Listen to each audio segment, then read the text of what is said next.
तुम किसी मुसीबत में लग रहे हो। कोई बात तुम्हें परेशान कर रही है? क्या आज सुबह आपने अखबार नहीं पढ़ी? नहीं, क्यों? कुल 3 लोगों के खून हुए हैं सर। तीनों बड़े आदमी थे। उसमें से एक तो हमारा पुराना कलीग था, रिटायर्ड एसीपी विनोद अब्राहम। असली बात आपको क्राइम सीन देखने के बाद ही पता चलेगा। किसी तरह की जबरदस्ती या हिंसा का नामो निशान नहीं। चेहरों पर ब्लैक मास्क लगाकर तीनों लाशों को बिल्कुल समान दूरी पर रखा गया था। कुछ अजीब है सर। डॉक्टर आप भी ना कमाल के आदमी हैं।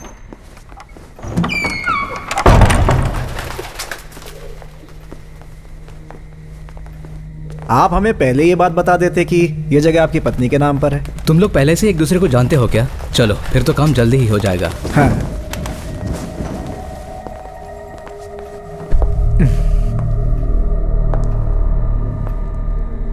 आप तो डील खत्म करके ही निकलेंगे ना? सब कुछ ठीक ठाक रहा तो चुटकियों में डील फाइनल कर सकते हैं हम लोग। क्यों डॉक्टर? बिल्कुल सही कहते हैं, एक बार डील हो जाए तो फिर देरी करना अच्छी बात नहीं। वैसे आपने अपने रिश्तेदारों के साथ एग्रीमेंट कर लिया है ना? क्या है कि एक बार जगह बिक गई और किसी केस में फंस गए तो मुश्किल हो सकती है। सिर्फ हमारे लिए नहीं, आपके लिए भी।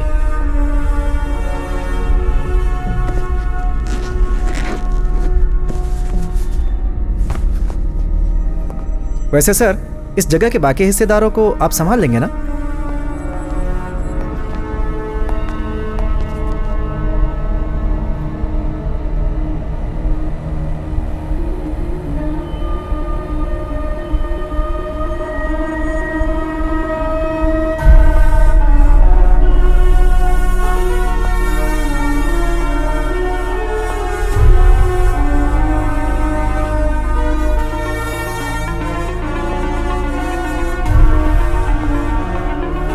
ये क्या है? क्या कर रहे हो तुम?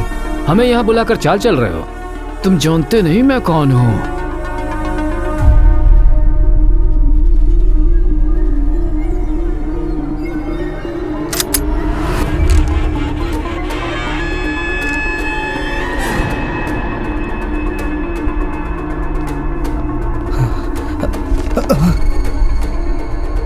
एक बात मैं आपको बता देता हूँ, आपने जो अभी देखा उसमें हमारा कोई हाथ नहीं है। ये सब इन दोनों ने किया है। इन्होंने। सर प्लीज हमें मत मारिए प्लीज।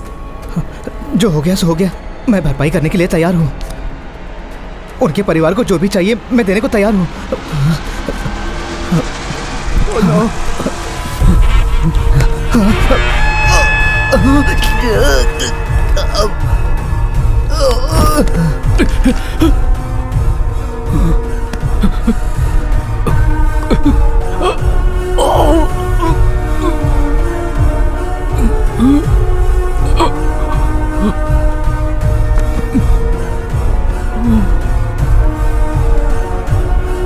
नहीं sir please. No.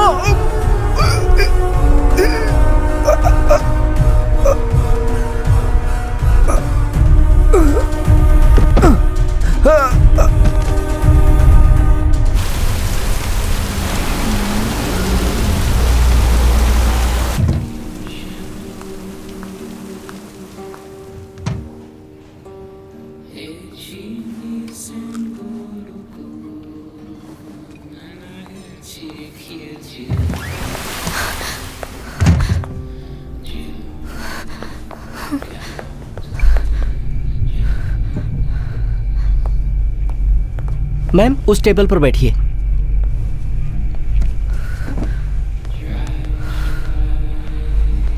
Madam order. Water please. Okay ma'am.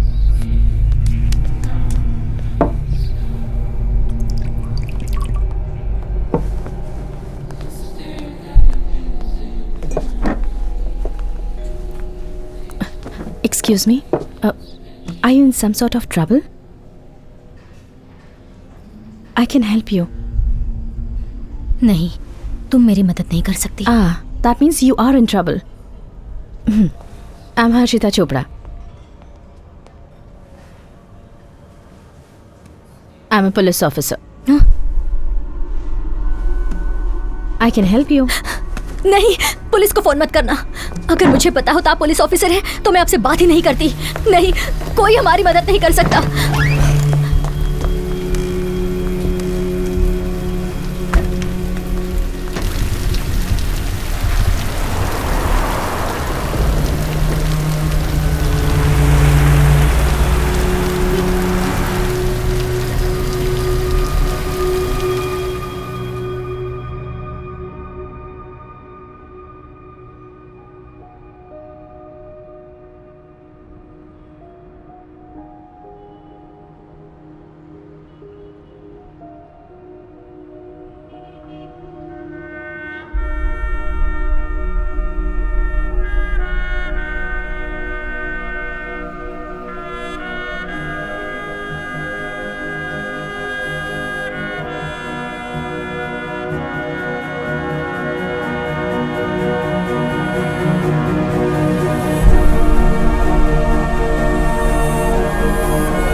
चाय पियेंगे सर? हाँ।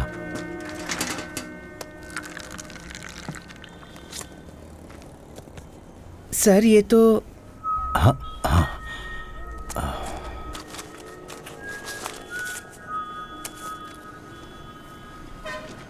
चाय। सर, मेरे पैरों की नसों में फिर से दर्द शुरू हो गया है। आप चाहे तो मुझे जहाँ चाहे भेज दीजिए, लेकिन ट्रैफिक में मत भेजिएगा। तो ऊपर भेज दूं? सर। गुड मॉर्निंग सर, आप यहाँ पे?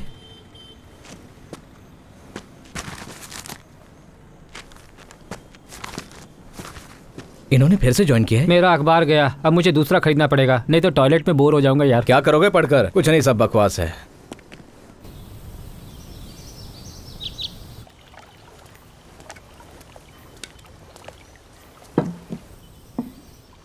मैथ्यू सर आ जाएंगे, आप शुरू कीजिए। हाँ, आओ Matthew. Good morning Matthew sir. बैठो। Good morning. जब भी तुम लेट होते हो मुझे लगता है वक्त पर आने की तुम अपनी आदत भूल चुके हो। कोई बात नहीं, 10 मिनट लेट चलता मैथ्यू है। Sir breakfast. It's okay, it's okay. खाओ ना मैथ्यू। No sir. तो 7 महीने की छुट्टी के बाद तुम आज वापस ज्वाइन कर रहे हो और आज शाम तुम नौकरी छोड़ भी रहे हो। फैसला सोच समझ कर किया है ना? तो आज तुम्हारी सर्विस का आखिरी दिन है। मेरी इस बात का बुरा मत मानना, पर मेरे हिसाब से तुम भाग रहे हो। भाग रहा हूं मैं? यस। हाँ। कहाँ से भाग रहा हूँ? कहाँ भाग रहा हूँ? सब लोग जानते हैं कि तुम्हारे साथ क्या क्या हुआ था, और मुझसे बेहतर कोई नहीं जानता कि तुम्हारा इस पर क्या प्रभाव पड़ा है। पर ये वॉलंटरी रिटायरमेंट कोई हल नहीं है मैथ्यू। जब तुम्हारे पास कुछ करने को नहीं होगा तो तुम्हारे दिमाग में फालतू ख्याल आएंगे। वो फालतू के ख्याल नहीं है सर, वो यादें हैं, और अब मेरे पास बस यादें ही हैं। I live in the past and that's why I am psychologically unfit for policing. मैं तुम पर दबाव नहीं डालूंगा। तो कल सुबह तुम एक यात्रा पर निकल रहे हो, लेकिन तुमने मुझे बताया नहीं तुम कहाँ जा रहे हो। सर ये एक मिशन है सर, मुझे नीलिमा की आखिरी इच्छा पूरी करनी है। उसने जिंदगी में मुझसे बस एक ही चीज मांगी थी। खैर छोड़ो, फिलहाल मैं तुम्हारी जगह किसी को पोस्ट नहीं कर रहा हूँ। कमिश्नर फिलहाल सिटी टास्क फोर्स संभाल लेगा, और तुम्हारी जगह किसी को रखना इतना आसान नहीं है मेरे दोस्त। But the show must go on sir. मुझे डर है शो कहीं बंद ना हो जाए। सर, तुम्हें मेरी हेल्थ इश्यूज के बारे में तो पता ही है। ये जल्दी थक जाना और अचानक वजन कम होना। डॉक्टर्स काफ़ी टेस्ट कर चुके हैं। बॉम्बे के टाटा इंस्टीट्यूट में कुछ सैंपल्स भी भेज दिए गए हैं, और आज रिजल्ट्स भी आने वाले हैं। सर। खैर छोड़ो, जाने से पहले शेव कर लेना। सर। रहने दो, दाढ़ी में बिल्कुल किसी फिलोसोफर जैसे दिखते हो, एंड इट सूट्स यू। चलो।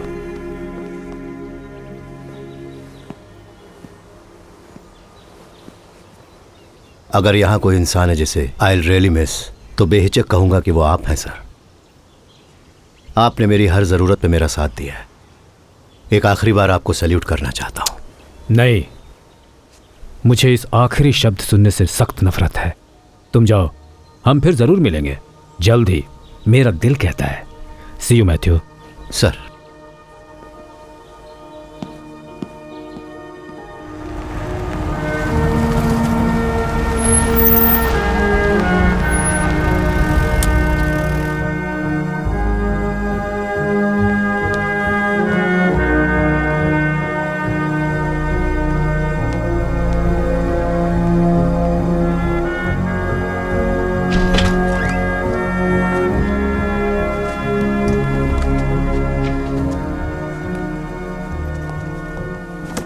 सुनो अनिल। सर।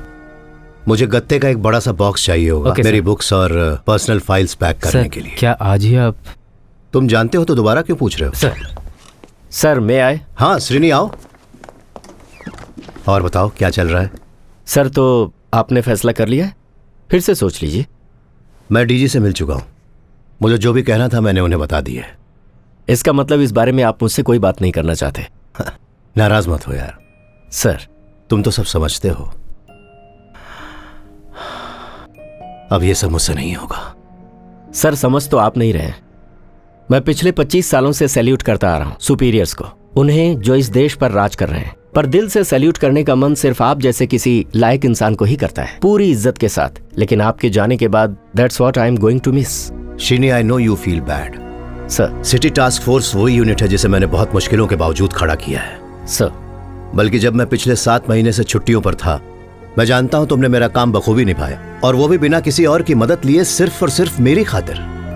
आज इतने दिनों के बाद जब मैंने अपनी ड्यूटी ज्वाइन की है और उसी दिन मैं वॉलंटरी रिटायरमेंट लेकर जा रहा हूं, यू फील लेट डाउन। जाने दीजिए सर, जो कुछ आपके साथ हुआ अगर मेरे साथ हुआ होता तो मैं तो अब तक पागल हो चुका होता। Are you sure? सर कि मैं पागल नहीं हूं?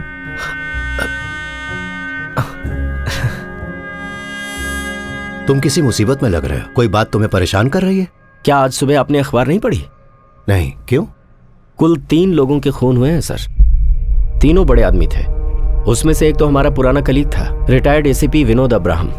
असली बात आपको क्राइम सीन देखने के बाद ही पता चलेगा। किसी तरह की जबरदस्ती या हिंसा का नामो निशान नहीं। चेहरों पर ब्लैक मास्क लगाकर तीनों लाशों को बिल्कुल समान दूरी पर रखा गया था। कुछ अजीब है सर। मर्डर, चाहे वो 1 हो या 3, अजीब ही होता है। किसने किसको मारा, किस लिए और कब, ये सारे सवाल बेबुनियाद हैं। इस संसार में इससे ज्यादा अस्वाभाविक और कुछ भी नहीं है कि एक इंसान दूसरे की जान लेने से हिचकता नहीं है। अरब के सभी इत्र की खुशबू भी मेरे हाथों पर लगी खून की दुर्गंध को नहीं मिटा सकती। खून करने के बाद लेडी मैकबेथ ने यही कहा था, आई लव माई शेक्सपियर। हाँ, तो फिर चलते हैं। सर आज शाम के 5 बजे तक ऑफिशियली मैं टास्क फोर्स का कमांडर हूं। तुम पहले मुझे क्राइम सीन दिखाने ले चलो। वैसे भी तुम इसी काम के लिए यहां आए थे ना? हाँ सर। आज अपने करियर का आखिरी क्राइम सीन देखने जा रहा हूं। तो चलो अब तो मुझे इसकी पूरी डिटेल्स दो। सर जैसा मैंने बताया, 3 लोगों का खून हुआ है।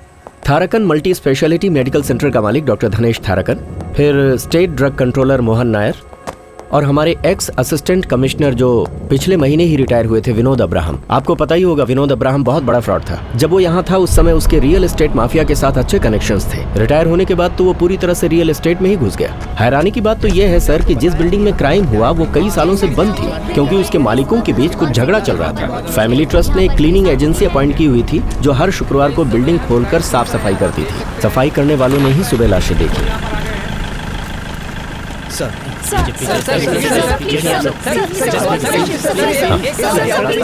आज सुबह मैं तुमसे पूछना भूल गया, अब तुम्हारे पैरों का दर्द कैसा है? बहुत बुरी हालत है सर, मैं आयुर्वेदिक दवाइयाँ ले रहा हूँ। पेट कम करने की दवा लो। सुना है आप मुझे ट्रैफिक ड्यूटी में शिफ्ट कर रहे हैं, लेकिन मैं ज्यादा देर खड़ा नहीं रह सकता, कुछ कीजिए ना सर इनसे हालचाल पूछिए, ये डिमांड रखने लगते हैं।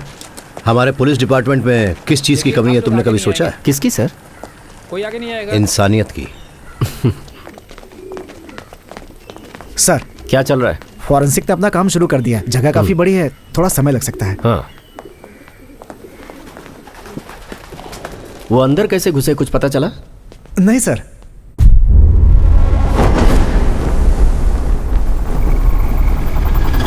क्लीनिंग एजेंसी के जो लड़के हैं उन्हें जाने मत देना, चाबियां सिर्फ उन्हीं के पास जी। हैं। शायद उन्होंने डुप्लीकेट बनवाई हो।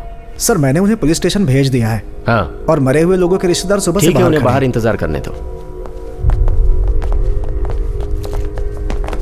सर ये हर्षिता चोपड़ा है, अब ये हमारी टास्क फोर्स का हिस्सा है। इससे पहले एएसपी रह चुकी हैं।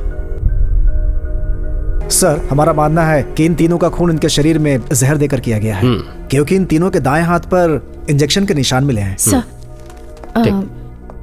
कुछ कहना चाहती हो? जो मैं कह रही हूँ पता नहीं उसका कुछ मतलब है या नहीं, पर कल रात मेरे साथ कुछ अजीब हुआ। वो क्या? वो रेस्टोरेंट बस यहाँ से 1 किलोमीटर की दूरी पर है, तो वो घटना और ये कत्ल, इनके बीच कुछ तो लिंक है, बस ऐसा मुझे लगता है। अरे कोई लड़की अपने पति या बॉयफ्रेंड से लड़कर ऐसे ही वहाँ उस कॉफी शॉप पर आ गई होगी। तुम्हारे पूछने पर उसने कहा कि वो नहीं चाहती कि पुलिस उसके मामले में पड़े और हड़बड़ी में निकल गई। उसका इस मर्डर केस से क्या संबंध हो सकता है? आई एम सॉरी सर, मुझसे गलती हो गई। हाँ हाँ ओके। ये क्या टाइम पास चल रहा है यार? ये अभी बाहर से आई है ना सर, जाने दीजिए। हाँ। श्रीनी मैं जा रहा हूँ। हाँ सर मैंने तुम्हारे लिए यहाँ आकर सब कुछ देख लिया, अब आगे तुम देखो। मैं कल सुबह ही अपने सफर पर निकल रहा हूँ। Okay good luck. सर पर अब सर 1 मिनट। सर। हाँ तुमने परसों ही वापस ज्वाइन किया है ना? जी सर, मैंने आपको फोन किया था पर फोन बंद था। लैंडलाइन पर भी किया था लेकिन किसी ने उठाया नहीं।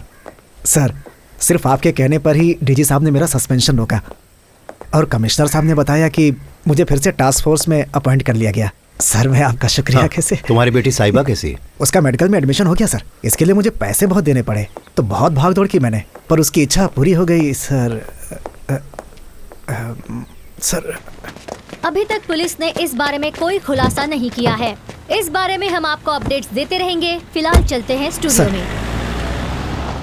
सर क्या कोई इंसान 7 महीने में इतना बदल सकता है? 7 महीनों की बात कर रहे हो? ये जो जिंदगी है ना 7 मिनट में बदल सकती है।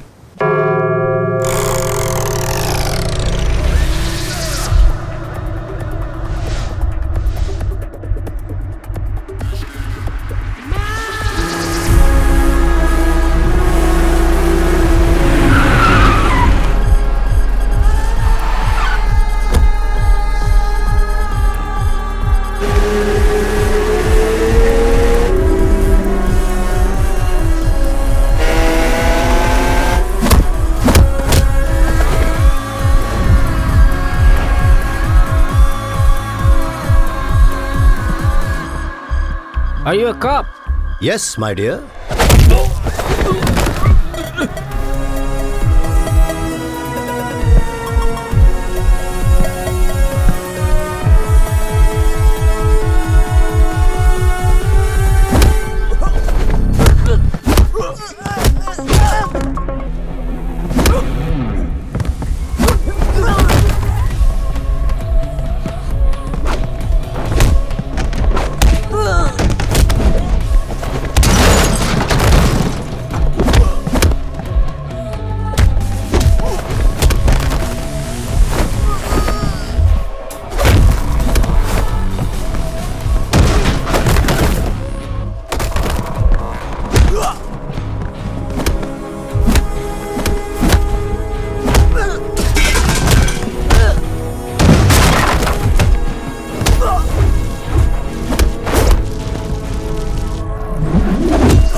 Get up police, come on get up.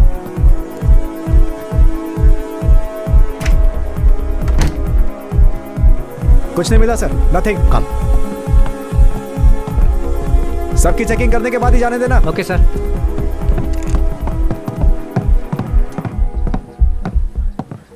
ठीक है, मैं देखता हूँ। Yes police.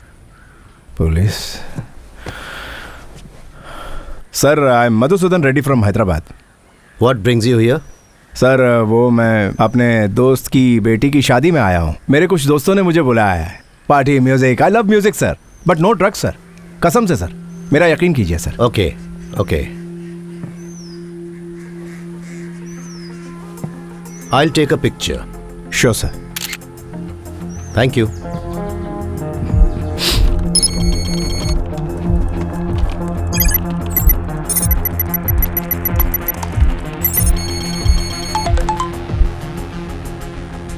Felix D Vincent, the drug supplier based in Goa, Russian mafia का सबसे वफादार पार्टनर। लुक मिस्टर मैथ्यू, हम एक डील करते हैं। तुमने मुझे कभी देखा नहीं है।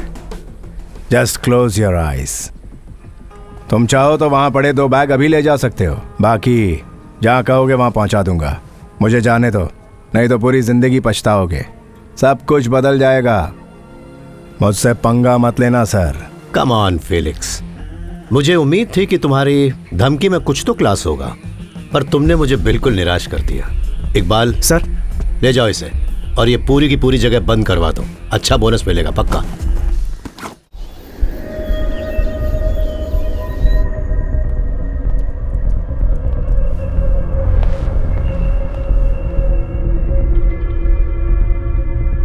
बिना मेरे सवालों का जवाब दिए तुम कब तक इस तरह से बैठे रहोगे फेलिक्स? ये एक ऐसी जगह है जिसके बारे में ज्यादा लोग नहीं जानते। तुम यहां आसानी से आ नहीं सकते, तो तुम यहां से जाओगे कैसे? आपकी धमकी में क्लास है। सर थोड़ी देर वॉक लेकर आइए ना, तब तक मैं पूछताछ करता हूँ ना इससे। मेरी पूछताछ का स्टाइल बिल्कुल क्लासी नहीं होता, देसी होता है। केरला में जगह जगह पर माल पहुंचाना, तुम्हारा यहां का सारा dealer network, raw material sourcing, मुझे उन सब की जानकारी चाहिए। बिना बताए यहां से निकल नहीं पाओगे। मुझे यहां से जाने की कोई जल्दी नहीं है। Actually I like this place.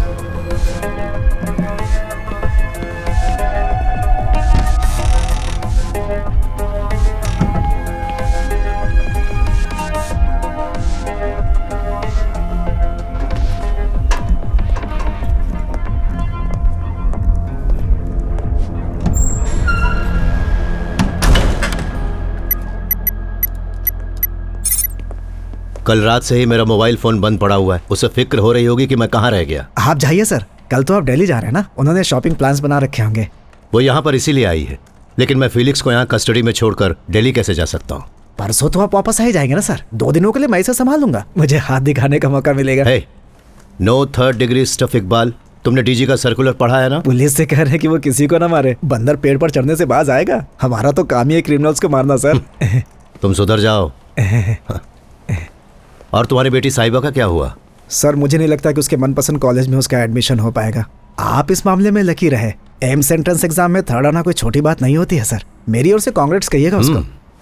Thanks.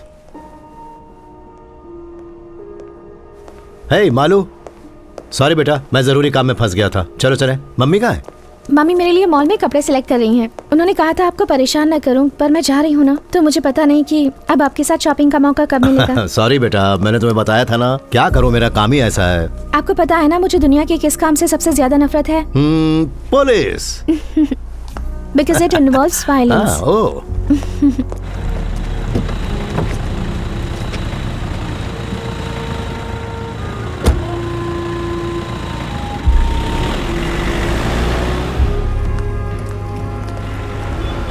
तो मैं ये कह रहा था कि पुलिस का मुख्य काम है कानून स्थापित करना, तो इसमें कभी कभी ताकत का इस्तेमाल करना पड़ता है। जो प्रोफेशन मैंने चूज किया है वो बेस्ट है। To be a doctor is to heal everyone, to heal the whole world. ओह।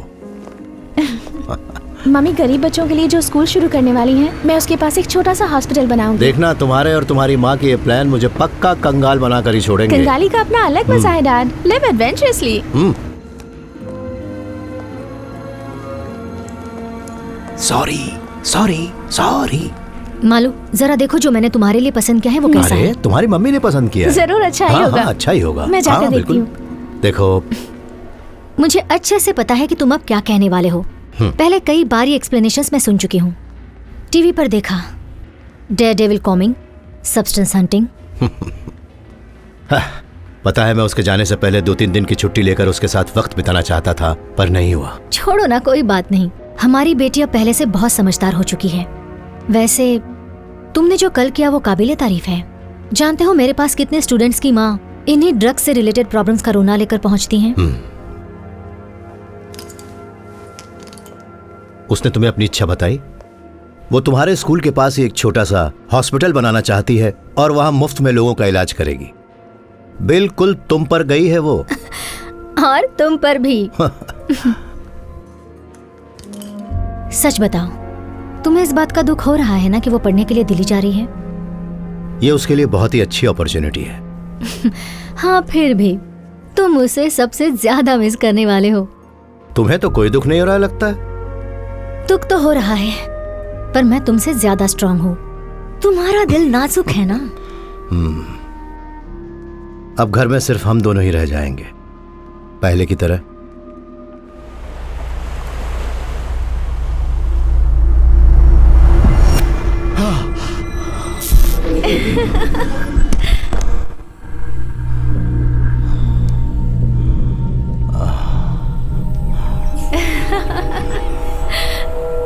पापा,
सर। अरे श्रीनी, सर, इतनी सुबह सुबह यहाँ? सर आपके जाने से पहले डीजी सर आपसे एक बार मिलना चाहते हैं। उन्होंने मुझसे कहा कि मैं किसी और को ना भेजूं और खुद आपको अपने साथ लेकर आऊं। तो हम चलें सर?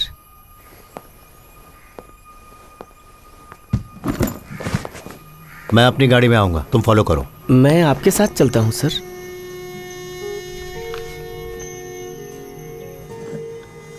जिनकी भी मौत हुई वो सब नामचीन आदमी थे और उनमें से एक तो हमारा ही आदमी था, पर अभी तक उनके बारे में कोई भी जानकारी मुझे अब तक तुमने नहीं दी है। सर ये कोई मामूली केस नहीं है जिसके नतीजे पर हम इतनी आसानी से पहुंच सके।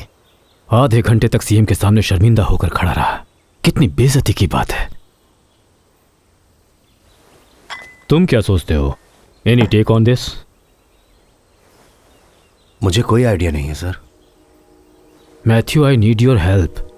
किसी में भी इतनी काबिलियत नहीं कि तुम्हारी तरह जुर्म की तह तक पहुंचकर उसका पता लगा सके। This is your kind of game Matthew. मैं इसके लायक नहीं हूं सर, और बस इतना ही नहीं, मैं अब इस फोर्स का हिस्सा भी नहीं रहा।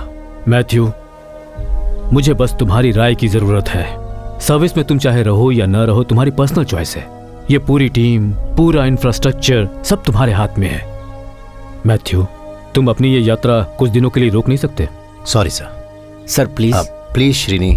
सर जाने दो। श्रीनी सर, एक सेकेंड। सर तुम यहीं रुको। मैथ्यू जरा।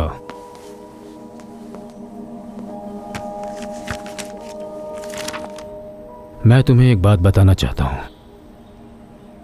मुझे जिस बात का डर था आखिर वही हुआ। टेस्ट के रिजल्ट्स आ गए, पॉजिटिव है। मुझे बोन मैरो कैंसर है और इसका इलाज सिर्फ बोन मैरो ट्रांसप्लांट ही है। लेकिन कुछ भी हो सकता है और अगले स्टेज के बाद तो दर्द और भी बढ़ जाएगा। और इन सब के बीच ये केस आया है। मैं और भी कमज़ोर पड़ गया हूँ, इसलिए मैंने तुम्हें यहाँ बुलाया। मैंने ये बात किसी और को नहीं बताई है, सिर्फ तुम ही हो जिसे मैं बता सकता हूँ। लेकिन तुम अपना जाना कैंसिल मत करो।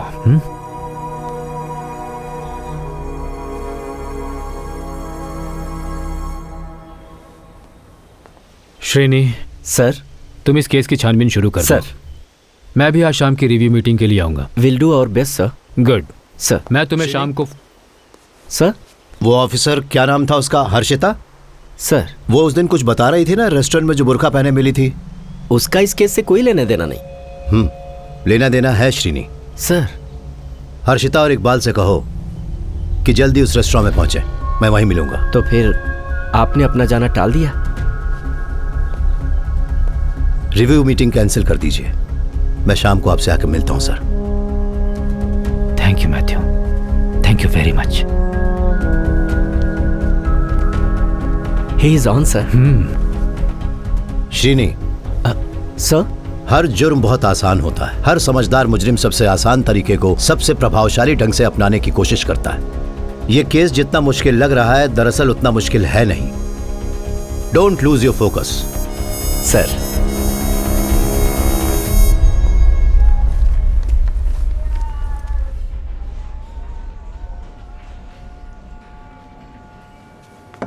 हर्षिता, कितना वक्त हो गया तुम्हें सर्विस ज्वाइन किए हुए? लगभग 10 महीने सर। तुम्हें ऐसा क्यों लगता है कि इन मर्डर्स का उस घटना से संबंध है जो उस दिन तुम्हारे साथ हुई? ऑनेस्टली मुझे नहीं पता सर, बस मन से आवाज आई, माय गट फीलिंग। मैं बताता हूँ कि तुम्हें इन दोनों घटनाओं में कुछ संबंध आखिर क्यों लगता है। सर। उस दिन जब तुमने उस लड़की की मदद करनी चाहिए तो उसने किस तरह से जवाब दिया? नहीं, तुम मेरी मदद नहीं कर सकती। ओके, उसने मेरी कहने के बजाय हमारी कहा। जी सर। जैसे उसकी जुबान फिसली, तुम्हें उससे एक संकेत मिला कि वो लड़की उस समय वहां अकेली नहीं है, उसके साथ कोई और भी वहां मौजूद है। उस समय तुम्हारा ध्यान उस पर नहीं गया, पर जब तुमने उन 3 लाशों को एक समान दूरी पर पड़े देखा, तब उस लड़की ने तुम्हारे सामने जो हमारी शब्द बोला था, तुमने उसे क्राइम सीन के साथ जोड़ दिया। That's what happened. सर। जैसे ही वो दरवाजा खोलकर अंदर आई, उसने कांच के पार्टीशन से बाहर की तरफ देखा, जैसे कोई उसका पीछा कर रहा हो, है ना? Right sir. हर्षिता, तुमने उस कांच के बाहर देखने की कोशिश की? नहीं सर। तो जाओ, जाकर देखो। क्या तुम दूसरे के नजरिए से चीजें नहीं देखना चाहोगी? एक काबिल पुलिस वाले को यह करना चाहिए। Just go and see. Sir.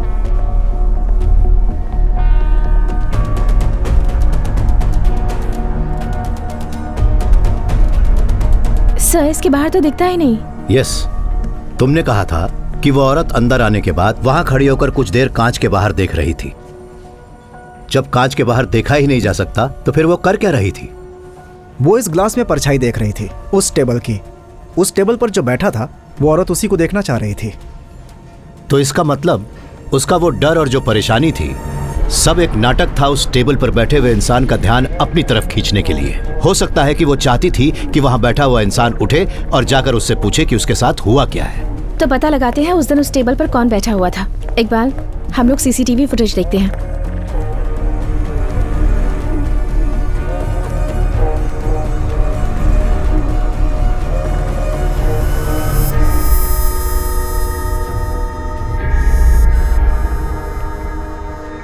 Sir, इस सीसीटीवी फुटेज में तो यस, इट्स मी।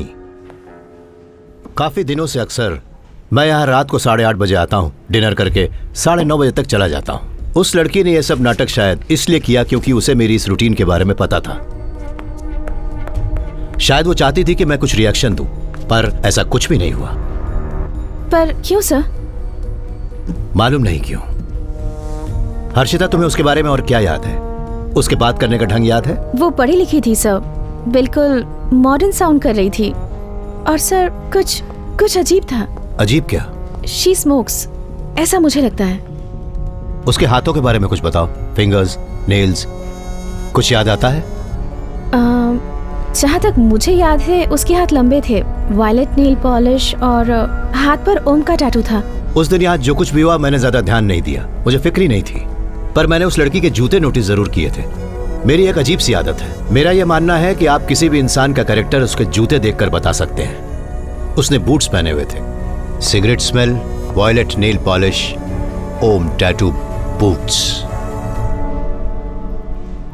बुर्खा पहने एक डरी सहमी सी लड़की जो किसी से बचने की कोशिश कर रही थी और उसे उसकी जान का खतरा भी था। कुछ तो गड़बड़ जरूर है। इस केस से जरूर उसका कोई तो संबंध है, उसे ढूंढना ही होगा। अब हमें मरे हुए लोगों की कुंडली निकालनी होगी इकबाल। आखिर वही तीनों एक साथ क्यों? Tharakan's medical city chairman and managing director doctor Tharakan, state drug controller Mohan Nair, retired DSP Vinod Abraham. इन तीनों का आपस में संबंध क्या है इकबाल? सर, आपको वो वाकया तो याद होगा ना? 10 महीने पहले तारीख थी 23 अक्टूबर 2016।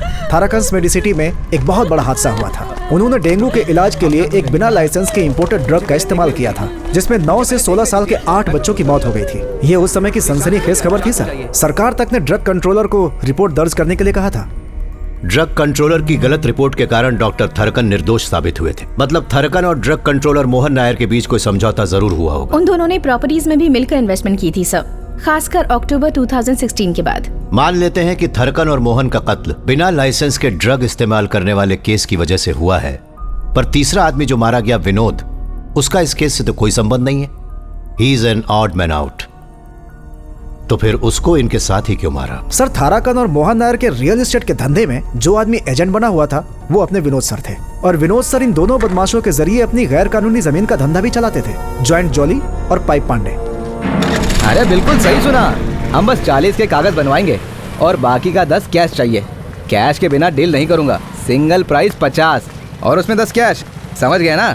मुझे पता है आपके पास बहुत रोकड़ा पड़ा है। अगर आप चाहे तो मुंबई में भी दे सकते हैं। अरे बहुत आदमी है हमारे वहाँ पर। रमेश सर, पांडे बोल रहा हूँ। हाँ वही पाइप पांडे। कर्नाटका में भी ले सकते हैं, 5% एक्स्ट्रा लगेगा। हाँ अभी मार्केट में तो बेस्ट रेट चल रहा है ना। कर क्या रहा है? 5% मतलब 5% कितना हुआ? ये तो ना ला दे मुझे। हाँ रमेश सर, मैं शाम को बात करता हूँ। अरे जब मैं डील कर रहा हूँ तो बीच में भोंकना जरूरी है क्या? पिछले 8 महीने से उस जगह को निकालना चाह रहा हूँ। जब मैं उस बेवकूफ रमेश को मना चुका हूँ तो तू बीच में आके अपनी नाक क्यों रगड़ रहा है? देख भाई, सारा झोल मैं ही करता हूँ तो कमीशन भी मैं तय करूंगा। तू दिमाग से काम करेगा नहीं क्योंकि वो तेरे पास है ही नहीं। पर अपना जो मुंह है ना उसे बंद रखना। जिससे मिलने जा रहे हैं ना, खतरनाक है, बहुत खतरनाक। कैसा खतरा यार? सस्पेंड हो चुका है वो। चला तू। क्या रे? मैंने कहा था ना 1 बजे मिलने आ रहा हूँ, आधे घंटे से इंतजार करवा रहा है। नहीं सर, वो रास्ते में एक डील की बात कर रहे थे। गरम क्या है तो तेरे लेट हो पास? गए। सर नमकीन लेंगे? मत लीजिए सर। वैसे सर, हमसे मिलना क्यों चाहते थे? कोई खास बात नहीं है। तुम दोनों विनोद सर के अंतिम संस्कार पर कहाँ थे? तुम दोनों तो उनके दाहिने हाथ थे ना, क्या बोलते हो? उस समय हम शहर में नहीं थे, मुंबई गए हुए थे। सब कह रहे हैं कि रियल एस्टेट एकदम मंदा चल रहा है, फिर भी विनोद सर ने इतने कम समय में ही इतना ज्यादा माल छाप लिया। क्या राज था इसके पीछे? लगता है आप भी उसी नाव में चढ़ना चाहते हैं। विनोद सर तो अचानक टपक गए। उनकी जगह खाली है सर, आप वो जगह आसानी से भर सकते हैं। लेकिन विनोद सर आपकी तरह नहीं थे सर। यही तो करप्शन का फायदा है, हर जगह सॉलिड कनेक्शन बन जाते हैं और इज्जत भी मिलती है। खैर, आपकी सस्पेंशन कब खत्म हो रही है सर? सर, एक सस्पेंड हुआ पुलिस वाला और आउटडेटेड सुपरस्टार एक जैसे होते हैं। फिलॉसफी। अच्छा सुनो, हाँ, वो जो बंद पड़ा बंगला है, विनोद सर और बाकी के 2 लोग, क्या संबंध था उनमें? बंगले के मालिकों में तो झगड़ा चल रहा था ना, तो क्या विनोद सर ने उनके बीच का झगड़ा सुलझा दिया था? ओह, तो ये वजह थी कि आप हमसे मिलना चाहते थे। क्यों सर, वो प्रॉपर्टी आपको चाहिए क्या? हाँ, सोच तो रहा हूँ।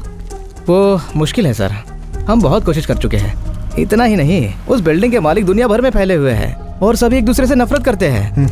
विनोद सर की भी उस प्रॉपर्टी में नजर थी। जब लगा हाथ नहीं आएगी, पीछे हट गए। तो फिर वो लोग उस बंद बिल्डिंग के अंदर आखिर करने क्या गए थे? क्या पता सर, 2 दिन से यही सोचकर हम भी परेशान हैं। हाँ, बंद बिल्डिंग में घुसे कैसे और अंदर उनकी लाश मिली। अब आप उस प्रॉपर्टी को छोड़ दीजिए, और भी कई बढ़िया प्रॉपर्टीज हैं। हम पर भरोसा करके देखिए, बहुत मजा आएगा।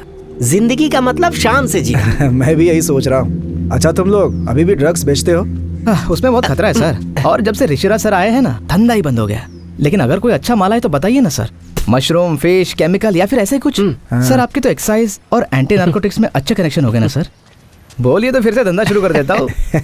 ऐसे किसी धंधे का नाम भी मत लेना। वो क्यों? वो इसलिए क्योंकि 2 दिन पहले मैंने ड्यूटी ज्वाइन कर ली है। अगर दोबारा ये धंधा करते हुए दिख गए ना, मैयत निकाल दूंगा दोनों की। तो इधर आ। क्या कहा तूने? सस्पेंडेड पुलिस वाला और आउटडेटेड सुपरस्टार एक जैसे होते हैं? इतनी जोर से क्यों मारे सर? सुपरस्टार सच में थोड़ी मारता है। हाँ, समझ गया। जहां कत्ल हुआ उस बंगले को हर शुक्रवार को ही खोला जाता था ना? जी सर। लगता है गुरुवार की रात इस वारदात को अंजाम देने के लिए जानबूझकर तय की गई थी, ताकि जब बंगला शुक्रवार को खोला जाए तो लाशें वहां पड़ी मिलें, बिना किसी नुकसान के, बिना सड़े गले। पर क्यों सर? ताकि दुनिया वालों को जल्द से जल्द मरने वालों के बारे में पता चल सके। खूनी इन कत्लों के जरिए समाज के लोगों में जरूर कोई ना कोई खास मैसेज पहुंचाना चाहता था। कुछ तो है जिसे हमने अनदेखा कर दिया है या अभी तक ढूंढ नहीं पाए। वो जरूर सीन ऑफ क्राइम पे है इकबाल, आई एम श्योर। 3 एकदम तंदुरुस्त लोग एक जहरीला इंजेक्शन लगवाने के लिए इतनी आसानी से आखिर मान कैसे गए? ये कुछ अजीब सा नहीं है? खुद को बचाने का मौका नहीं मिला होगा सर उनको, क्योंकि हो सकता है गन पॉइंट पर हो वो तीनों। बिल्कुल सही। तो इसका मतलब खूनी अकेला नहीं था, कम से कम 2 लोग और थे। एक के हाथ में गन होगी और दूसरे के हाथ में इंजेक्शन। सर, इस घटना से ठीक 2 हफ्ते पहले इनमें से एक अहमदाबाद के नंबर से अपने विनोद सर के पास एक कॉल आई थी सर। ये बात 7 मिनट 40 सेकंड तक चली। विनोद सर ने उसके बाद डॉक्टर थाराकन को फोन किया और थाराकन ने तुरंत मोहन नायर को। फिर डॉक्टर थाराकन ने विनोद सर को वापस फोन किया और आखिर में विनोद सर ने उसी नंबर पर फिर से फोन किया। इन सब कॉल्स में सिर्फ वही लोग शामिल हैं जिनका मर्डर हुआ, और बिल्कुल ऐसी ही घटना कत्ल के 1 दिन पहले भी घटी थी। तो इन सब बातों से हमें यह पता चलता है कि 2 हफ्ते पहले अहमदाबाद से विनोद को एक फोन आया था। फोन करने वाले ने शायद ये कहा होगा कि वो उस विवाद में फंसे बंगले के मालिकों में से एक है। सोचो अगर उसने विनोद से यह कहा हो कि वो लोग उस बंगले को बेचना चाहते हैं। Hello, yes. हाँ विनोद, हमने जिस प्रॉपर्टी के बारे में बात की थी, जिसे खरीदने की नाकाम कोशिश की थी, वही ना? मैं निकल रहा हूँ, 5 मिनट रुको बस। हाँ, प्रॉपर्टी का मालिक और उसकी पत्नी 24 तारीख को आ रहे हैं। हाँ, कहाँ पे हो? मैं पहुंच चुका हूं। दोनों कातिल बंगले में पहुंचे और उन्होंने डुप्लीकेट चाबी से मेन डोर को खोला। वो पहले से ही इंतजार कर रहे थे उन तीनों का। मेरा एक अनुमान ये भी है, ये भी तो हो सकता है कि बंगले के अंदर इंतजार करने वाले कातिल एक आदमी और एक औरत थे। हो सकता है कि उन दोनों ने खुद को पति पत्नी बताया हो ताकि डील थोड़ी और वास्तविक लगे। तो फिर जो औरत हमें रेस्टोरेंट में मिली थी वो उन हत्यारों में से एक थी sir? I won't be surprised. तुम्हें परेशान होने की जरूरत नहीं थी, मैं खुद चला जाता। कम ऑन सर, ऐसा मत कहिए। जंक फूड और मोटापा, तो तुम अक्सर बाहरी खाना खाती हो। I hardly cook. मैंने बहुत से लोगों से आपके वॉलंटरी रिटायरमेंट के बारे में सुना है। मुझे लगता है हमें हमेशा काम करते रहना चाहिए। पुलिसिंग में खुद की भावनाएं व्यक्त की जा सकती हैं, योर एंगर, फ्रस्ट्रेशन और भी कई चीजें। मतलब हर किसी पर मैं अपना गुस्सा निकालता रहूं? तुम शायद एक टूटे हुए रिश्ते के दर्द से गुजर रही हो। अब तुम ठीक हो ना? आपको ये कैसे पता? आपको ये किसने बताया? तुमने जो अभी अपने को व्यक्त करने की बात की, योर होल एटीट्यूड और तुम्हारी दाईं कलाई पर वो निशान इस बात का सबूत है। मैं नादान थी, वो मेरे लायक ही नहीं था। पता नहीं मुझे आपके सामने ये सब बातें कहनी भी चाहिए या नहीं सर। बोलने में बुराई भी क्या है, तुम बोलो। प्यार धोखे का दूसरा नाम है। या तो लड़का लड़की को धोखा देता है या फिर लड़की लड़के को धोखा देती है, और अगर दोनों एक दूसरे को धोखा नहीं देते तो प्यार को धोखा देते हैं।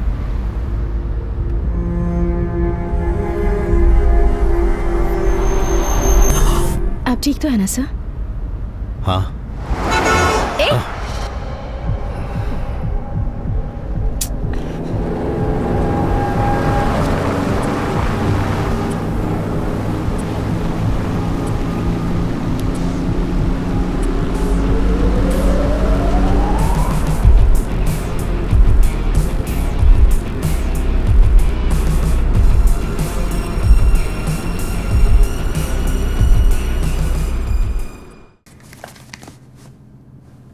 प्रॉपर्टी का मालिक और उसकी पत्नी सुनो, एक बार। तारीख को आ रहे हैं। ये मैथ्यू सर कुछ अजीब आदमी है।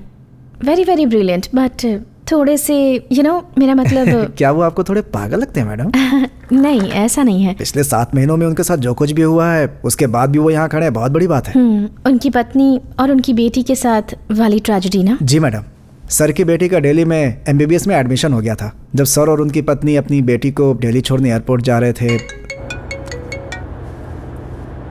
हाँ बोलो श्रीनी। आप कहाँ हैं सर? मैं अभी रास्ते में हूँ। सर वो फेलिक्स फरार हो गया है। What? हाँ सर, वो ये क्या कह रहे हो तुम? जी सर, ये सही है आ रहा हूँ मैं। सर। ए श्रीधर, गाड़ी साइड में रोको।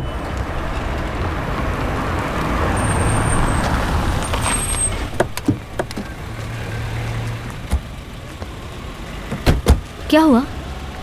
बेटा पापा को ना, आप नहीं चल रहे ना? मैं आ रहा हूँ ना, अगली फ्लाइट से पहुँचता हूँ, प्रॉमिस। देखिए, आप इससे झूठा वादा मत कीजिए। अगर आप नहीं आ सकते तो कोई बात नहीं, मैं मजबूर हूँ। आप जाइए, हमारी फिक्र बिल्कुल भी मत कीजिए। कल आना हो, परसों आना हो, जब समय मिले आ जाइए। आपके आने तक मैं इसके साथ ही रहूंगी। पापा से नाराज मत होना बेटा। कोई बात नहीं पापा, फिक्र मत कीजिए, आप बाद में आ जाइएगा। श्योर? Okay, bye. बाय पापा।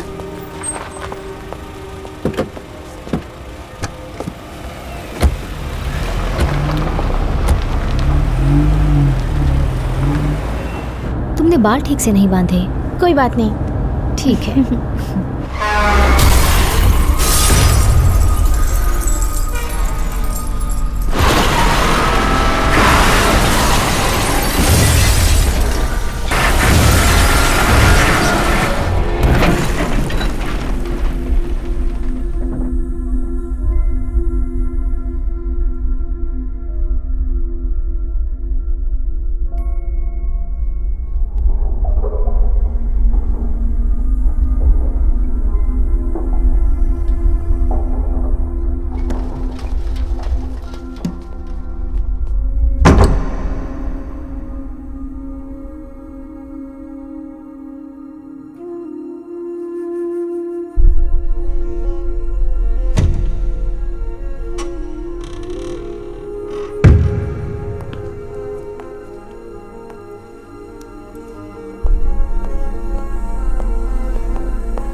मेरी बेटी। मैथ्यू, तुम उससे अभी नहीं मिल सकते। Matthew please, Matthew.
Mr. Matthew, Chief Doctor wants to meet you. Okay.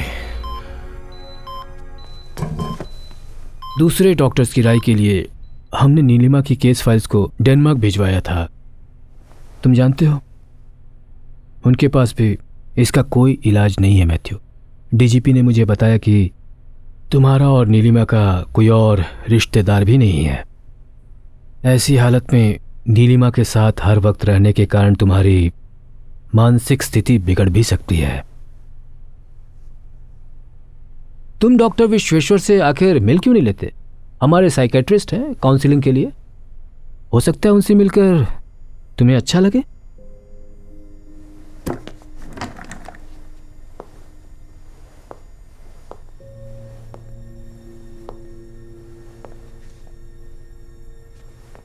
आप डॉक्टर्स हमेशा कहते हैं ना कि चमत्कार होगा, तो कोई उम्मीद है इस केस में ऐसा कुछ हो? मैं आपको कोई झूठा दिलासा नहीं देना चाहता sir. I am really sorry.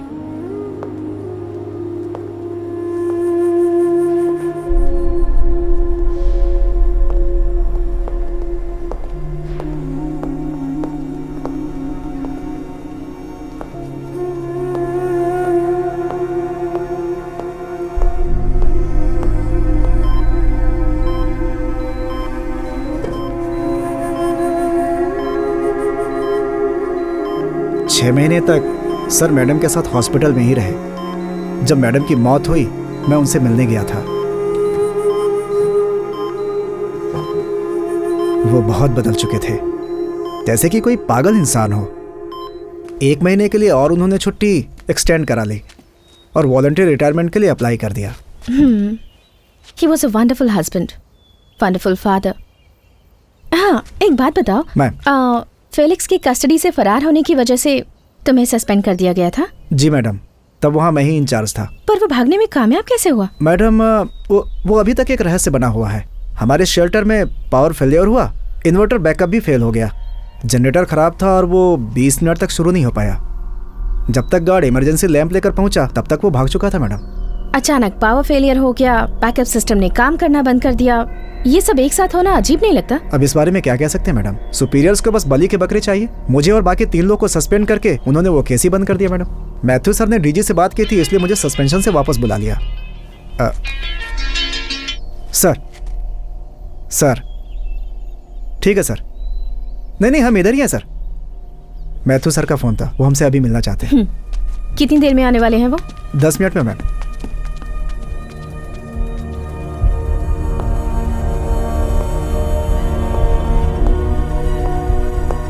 Iqbal sir, Tharakan's medical city में बिना लाइसेंस के ड्रग्स की वजह से जिन बच्चों की मौत हुई थी उनकी फोटोग्राफ्स वहां स्क्रीन पर दिखाओ। Okay sir.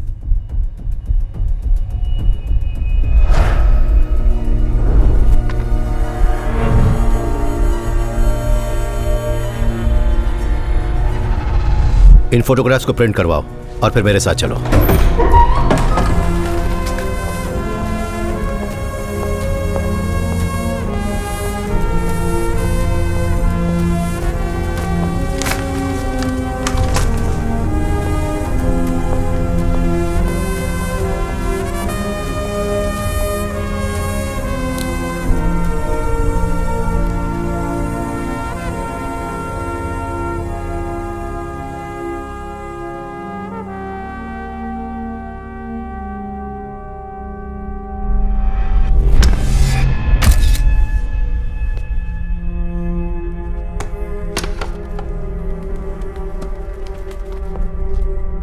जिस दिन से मैं यहां से गया हूं, ऐसा कुछ तो था जो मैंने यहां देखा था, वो मेरे दिमाग में घूम रहा था। पर आज मुझे उस सवाल का जवाब मिल गया। यहां जितनी भी फोटोग्राफ्स हैं उनमें से सिर्फ इसी का फ्रेम अलग है। ये नया और मॉडर्न फ्रेम लगता है। तो खूनी इसके जरिए हम तक अपनी बात पहुंचाना चाहता है। इससे साफ पता चलता है कि डॉक्टर थाराकन और मोहन नायर का खून क्यों किया गया। हाँ, जैसा कि हमें पहले से शक था, जो इंसान इन बच्चों की मौत का जिम्मेदार है और जिसने उस इंसान का साथ दिया, उन्हें जो सजा हमारा कानून देता वही सजा उन्हें इस विलन ने दी। तो फिर सर, मिस्टर विनोद, उनका तो इन बच्चों की मौत से कुछ भी लेना देना नहीं था। अब इसी सवाल का जवाब हमें ढूंढना है। पर एक बात तो साफ है, इन हत्याओं की वजह आपसी दुश्मनी नहीं है। इसकी वजह है मासूमों को इंसाफ न मिलना, और इस वजह से शायद और भी हत्याएं होंगी।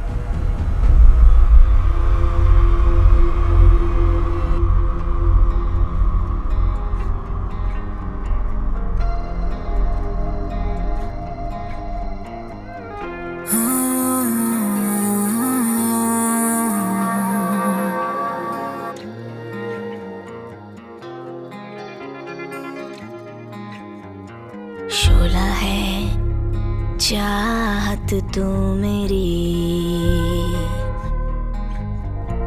तू ही दिल धड़कन तू मेरी, तू जो चाहे तू जो ढूंढे आ दिखा दूं मैं वो तुझको। मेरी पलकें मेरी जुल्फें देना चाहे छाऊं तुझको।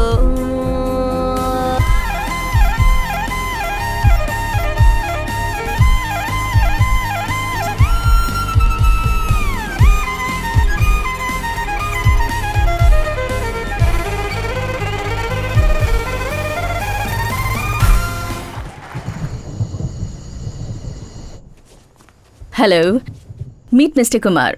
ये बहुत बड़े बिल्डर हैं। हेलो। हाय। कुमार काफी समय से कह रहे थे क्यों ना हम कहीं बाहर जाकर पार्टी वार्टी करें। और जब आपने इस जगह की बात की तो सोचा कुमार को भी साथ ले लूं। Hope you don't mind. वैसे तो मैं अनजान लोगों के साथ पार्टनरशिप नहीं करता, लेकिन इसके साथ इट्स ओके। ग्रेट। आपके लिए मेरे पास एक सरप्राइज है। तुम गजब की हो यार। इतने सारे सरप्राइजेस, क्या है?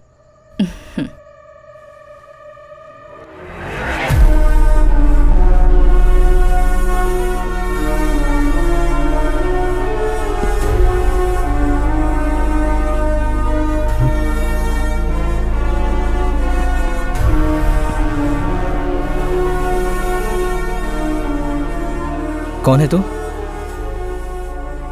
श्रेय, ये सब Seeing is believing. हाँ? What?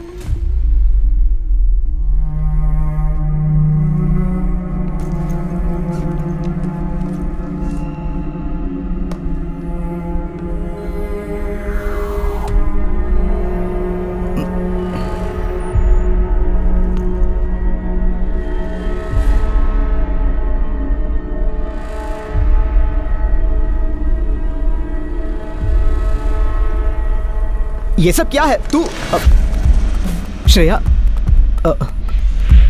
श्रेया सुनो please.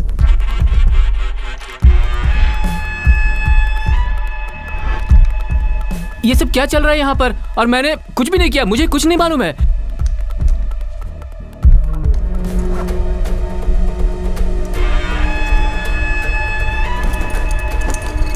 No please please no.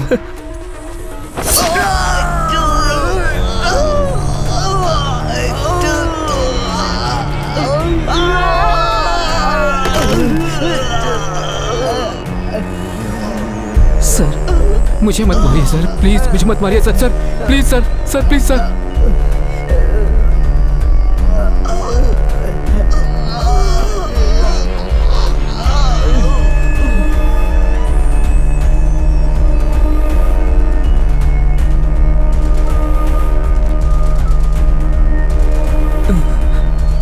Sir sir sir sir please sir, please sir, please please please please please sir, मुझे छोड़ दीजिए सर। हनी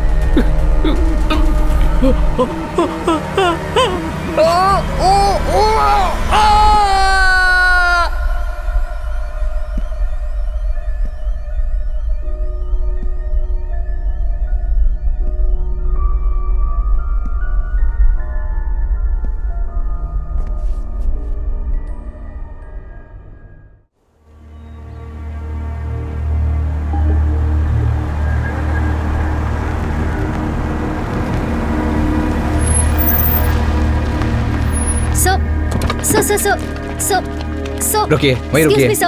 ये फार्म हाउस श्रवण कुमार का है। आप जानते ही हैं, वो बहुत बड़ी बिजनेस फैमिली से था, लेकिन काफी बिगड़ा हुआ लड़का था।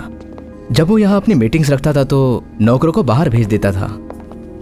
कल शाम को वो अपने दोस्त सिनोज के साथ यहाँ आया था। सारे नौकरों को बाहर भेजकर किसी का इंतजार करने लगा।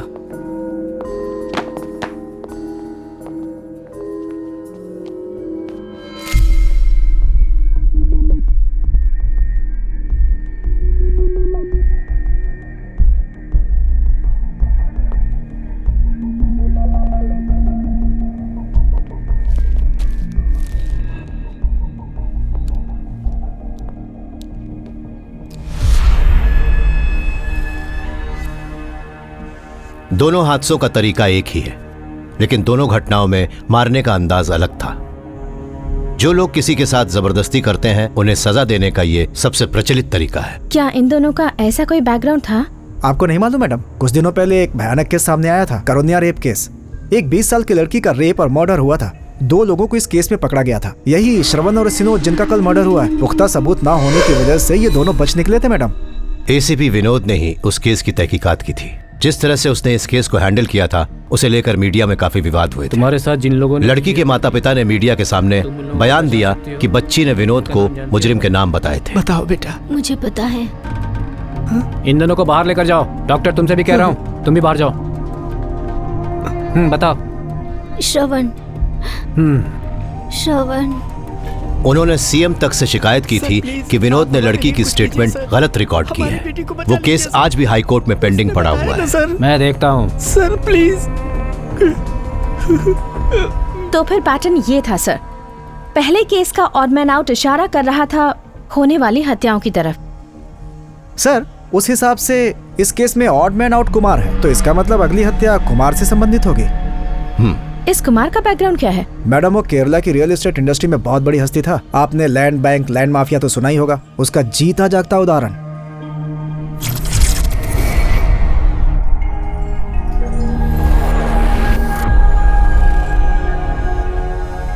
इस धरती के सबसे जहरीले प्राणियों में से एक है पफरफिश। यूं कह लीजिए कि नाक से भी ज्यादा जहरीली। इनके अंदर टेट्रोडोटॉक्सिन नाम का एक जहरीला केमिकल पाया जाता है। ये बहुत ही कॉम्प्लेक्स जहर है जो सीधा नसों पर प्रभाव करता है। बेशक मात्रा में कम हो, लेकिन ये सबसे खतरनाक ड्रग है और अगर मात्रा बढ़ा दी जाए तो ये जानलेवा हो सकता है। हमारे इस केस में जिसमें इंजेक्शन के जरिए सबको मारा गया है, इस पफरफिश का ही जहर है। और मुझे उम्मीद है कि ये काफी महंगा भी होगा। यस, और ये बहुत ही कम लोगों के पास मिलता है। इकबाल सर, समझ गए तुम्हें किन को पकड़ना है? Thank you ma'am. सर चल भाग।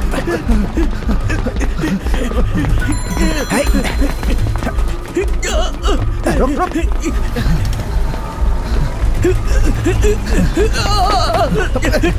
तू उस तरफ से जल्दी निकल।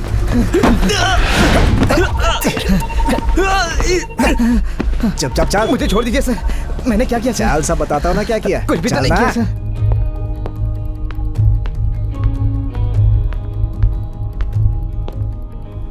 ये कोई पुलिस ऑपरेशन नहीं है। मैं सिर्फ तुम लोगों से कुछ बातें करना चाहता हूं, इसलिए तुम दोनों को यहां बुलाया है। तो फिर सर, इन्होंने हमें पूरे शहर में भगा भगा के क्यों थकाया? और फिर पकड़ने के लिए इन्होंने हमें जोर जोर से मारा। हमें पकड़ने के बाद जीप में लाके पटक दिया। हम भी तो इंसान है सर, पुलिस वाले नहीं है। मतलब मासूम है हम लोग। बिल्कुल सही सर। अगर ह्यूमन राइट्स वालों से हमने इनकी शिकायत कर दी ना, फिर देखना। हाँ, ये सब भी दिखाना ह्यूमन राइट्स वालों को। सर इनके पास से ही मिला ये सब। हम पहले की तरह भी इस धंधे में नहीं है सर। हमें तुमसे एक बहुत जरूरी बात जाननी है, वो बता दो फिर तुम जा सकते हो। ये सब सामान जो तुम्हारे पास से बरामद हुआ है, इस पर कोई एक्शन नहीं लिया जाएगा, ये मेरा वादा है। बोलो मंजूर है? आप जानना क्या चाहते हैं सर? प्ले करो। हाँ, उसमें बहुत खतरा है सर। और जब से ऋषिराज सर आए हैं ना, धंधा ही बंद हो गया। लेकिन अगर कोई अच्छा माल है तो बताइए ना सर। मशरूम, फिश, केमिकल या फिर ऐसे कुछ। इस वीडियो में तुमने जिस मछली का जिक्र किया है, जानते हो उसके जहर से किसी का कत्ल हुआ है। कहां पर मिलता है वो? कौन है उसका डीलर?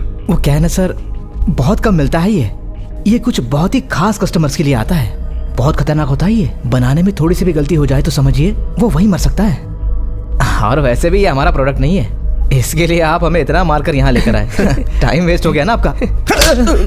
क्या बजाया है सर? सच बोल। चल बता सब कुछ। देखिए सर, आज तक हमने इसे सिर्फ 2 ही बार मंगवाया है। आपको बताया था ना, ये बहुत ही कम मिलता है। ये तमिलनाडु के एक जिले से आता है, बहुत मुश्किल से।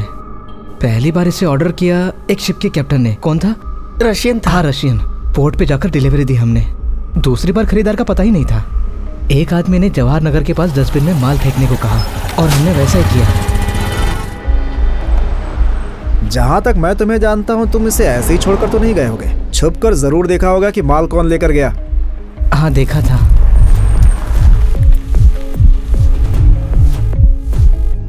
तुमने ये नहीं देखा कि गाड़ी के अंदर कौन था? नहीं सर, बस उसके हाथ देखे। पक्का वो कोई औरत थी। तुमने उसकी उंगलियां देखी थी? ठीक से याद करो, क्या उसने वॉयलेट रंग की नेल पॉलिश लगाई हुई थी? जी हाँ। कार का नंबर नोट किया था? नहीं किया सर। पहले कुछ दिन याद था, लेकिन बाद में भूल गया। कसम से सर। जिस आदमी ने तुम्हें माल डस्टबिन में फेंकने को कहा था, तुम उसे पहचानते हो? तुम्हें यह काम करने को किसने कहा था?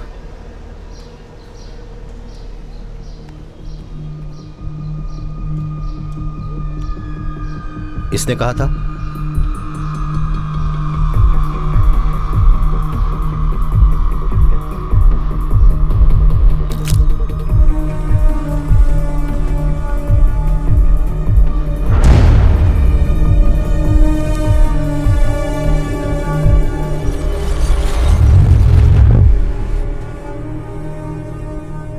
मैथ्यू सर ने जिस एक्सीडेंट में अपनी फैमिली को खो दिया, मैं उससे जुड़े रिकॉर्ड्स चेक कर रही थी। जिस ट्रक ने टक्कर मारी थी उसका ड्राइवर भी वहाँ मारा गया था ना? जी हाँ मैडम। मैंने उस ड्राइवर की पोस्टमार्टम रिपोर्ट चेक की।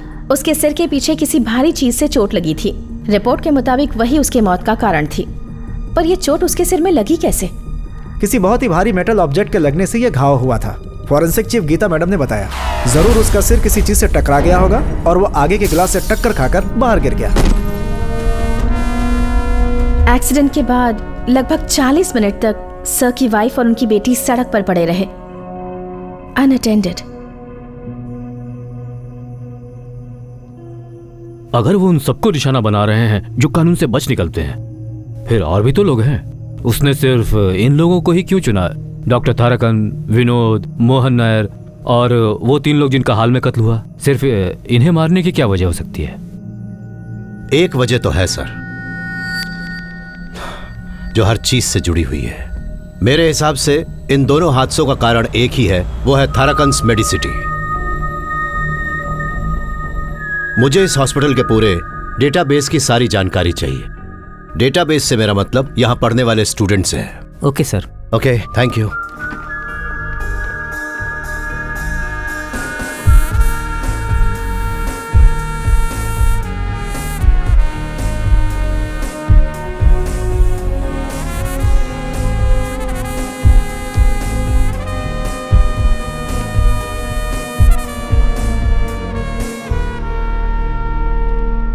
डॉक्टर शक्ति रामास्वामी। शक्ति चेन्नई का एक लड़का था जो केरला में पला बढ़ा। उसके पिता रामस्वामी बगल के एक मेडिकल कॉलेज में सिक्योरिटी गार्ड की नौकरी करते थे। मेडिकल एंट्रेंस एग्जाम की रैंक लिस्ट में शक्ति का भी नाम आया था, लेकिन कॉलेज की फाइनल लिस्ट से उसका नाम हटा दिया गया और वो सीट एक मैनेजमेंट के स्टूडेंट को दे दी गई। दिखाता हूं सर। तुम्हें किसने आने दिया? अब चलिए बाबा, सर अब चलिए। सर देख लीजिए। हजारों कोशिशों के बाद जब उसे लगा कि उसे इंसाफ नहीं मिलेगा, तो शक्ति के पिता रामस्वामी ने एक बहुत बड़ा कदम उठा लिया। कॉलेज के सभी स्टूडेंट्स को गवाह बनाकर सबके सामने उन्होंने खुदकुशी कर ली।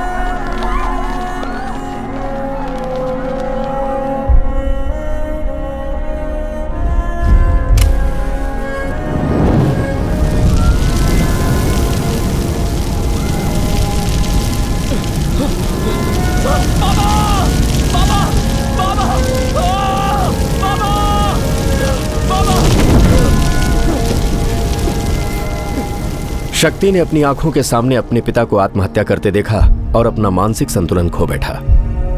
शक्ति को आपको तो शायद याद ही होगा कि कुछ साल पहले केरला में स्टूडेंट्स की एक बहुत बड़ी स्ट्राइक हुई थी और आखिरकार सरकार को खुद इस मामले को सुलझाना पड़ा था। शक्ति को आखिरकार कॉलेज में एडमिशन मिल ही गया। वो कॉलेज में किसी से भी बात नहीं करता था। उसके अंदर का गुस्सा दिन ब दिन बढ़ता ही जा रहा था और वो उसके मैगजीन्स के लिखे गए आर्टिकल्स में भी नजर आता था। शक्ति बाकी सबसे एकदम अलग था सर। उसे कभी भी अचानक गुस्सा आ जाता था।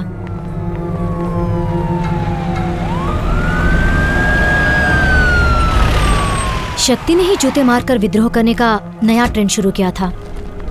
पहली बार उसने ऐसा तब किया था जब हमारे कॉलेज में एजुकेशन मिनिस्टर आए थे। इसकी वजह से उसे कुछ दिन जेल भी जाना पड़ा था, पर वो केस वही खत्म हो गया था। सो डॉक्टर शक्ति रामास्वामी इज अवर मैन।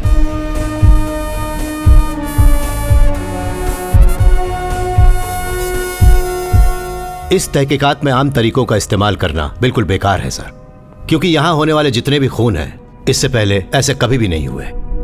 4 मुजरिम जो 2 केसेस से बच निकले, या वो जिन्हें ताकतवर लोगों ने बचा लिया, या काला धंधा करने वाले लोगों की मदद से बच गए। जिन लोगों ने उनकी मदद की उन्हें भी उनके साथ मार दिया गया।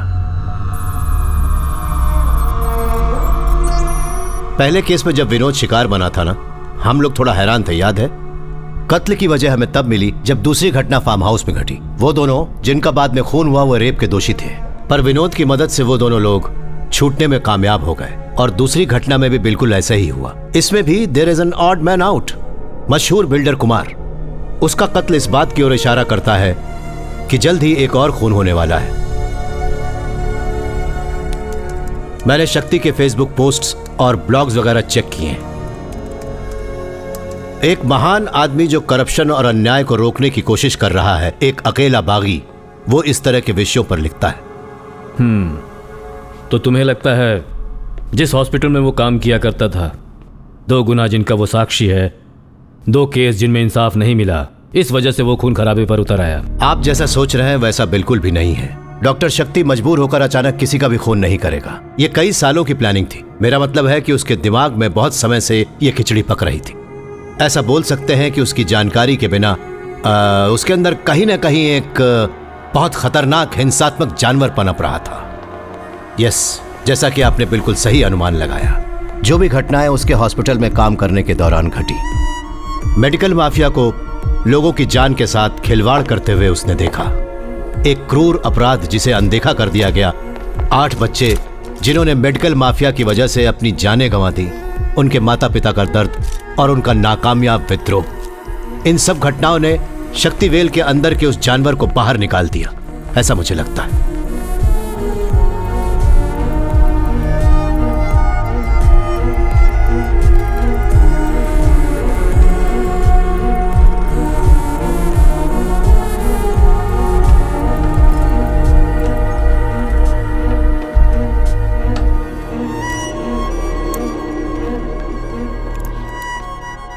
उसे पकड़ने का फिलहाल कोई जरिया नहीं है सर। वो एक के बाद एक सिम कार्ड इस्तेमाल करके फेंक देता है। किसी भी सीसीटीवी कैमरा में उसका चेहरा नहीं दिखा है सर। फिलहाल हम लोगों के पास उसके खिलाफ कोई भी सबूत नहीं है सर। और वो लड़की जो उसके साथ थी?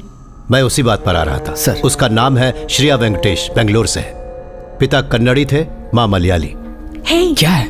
वो शक्ति से 1 साल जूनियर थी। टाइम हो गया शक्ति ने उससे दूर रहने की बहुत कोशिश की, लेकिन फिर भी वो उसके काफी करीब आ गई। दोनों में एक ऐसी गहरी दोस्ती हो गई जो सिर्फ 2 अकेले लोगों के बीच ही हो सकती है। कुछ स्टूडेंट्स जो उन दोनों को जानते थे, उन्होंने बताया कि उन दोनों के बीच एक अजीब सी केमिस्ट्री थी।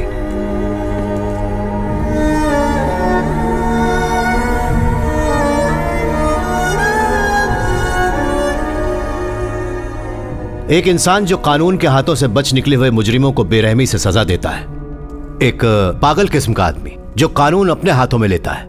आप समझ सकते हैं उसकी दिमागी हालत बहुत ही खतरनाक है। उसका अगला टारगेट कौन होने वाला है सर? नहीं, खुद ही अनुमान लगाने से ज्यादा जरूरी है डॉक्टर शक्ति और उसके साथ उस लड़की को पकड़ना। उसका शिकार हमारी फोर्स स्टेट लेवल पर करेगी और मैं खुद जोनल एडीजीपी को फोन करता हूँ। मुझे अब जाने की इजाजत दीजिए सर। अब जितना भी काम बचा है वो स्टेट पुलिस फोर्स का है। मुझसे जितना हो सकता था मैंने किया। फैसला कर लिया? जी सर, फैसला कर लिया। मैं ये ऑपरेशन पूरा करके ही रहूंगा मैथ्यू। मेरे पास वक्त बहुत कम है। सर। सर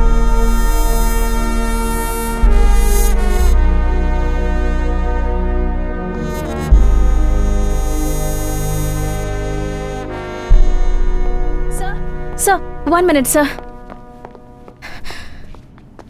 आपके जाने से पहले कुछ बताना चाहती हूँ। यस सर, आपकी फैमिली का जो एक्सीडेंट हुआ था वो कोई एक्सीडेंट नहीं, एक साजिश थी। मुझे आपको कुछ दिखाना है सर।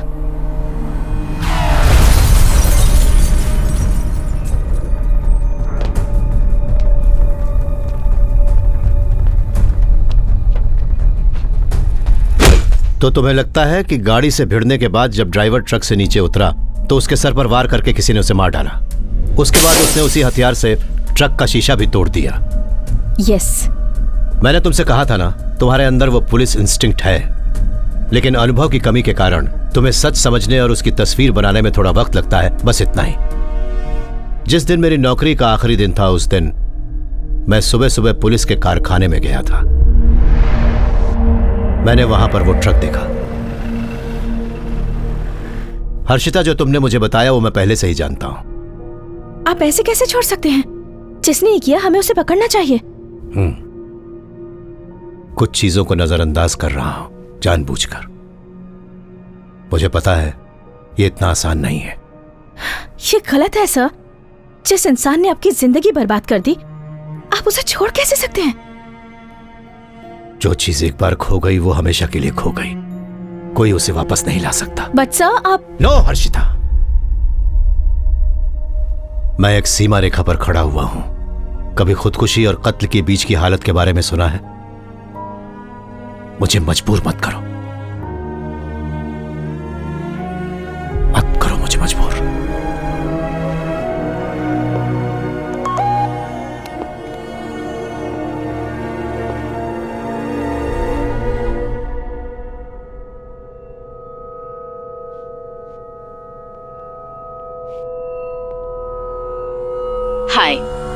श्रेया हियर।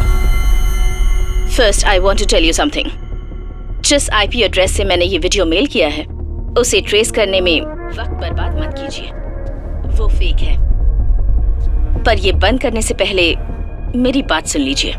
जिस हादसे ने आपकी जिंदगी बर्बाद कर दी, क्या आप जानते हैं कि वो कार एक्सीडेंट किसने करवाया था? फीलिक्स स्टीवेंसेंट ने।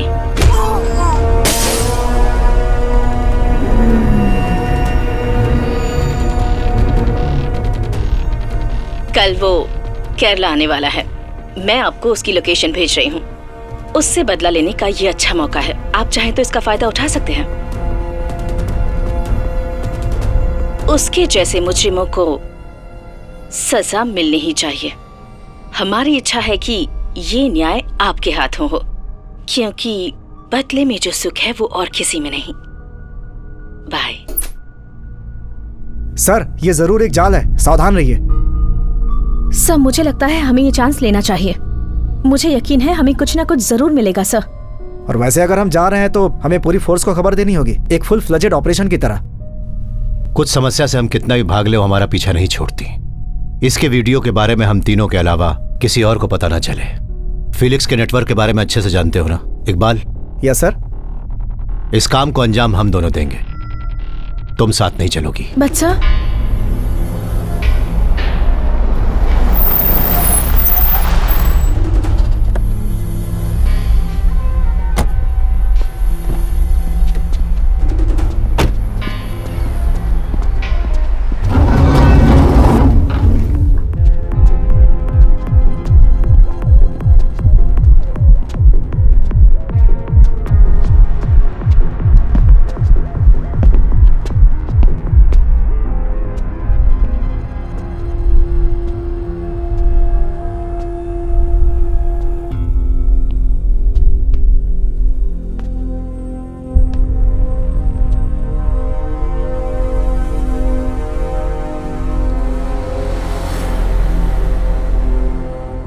Matthew?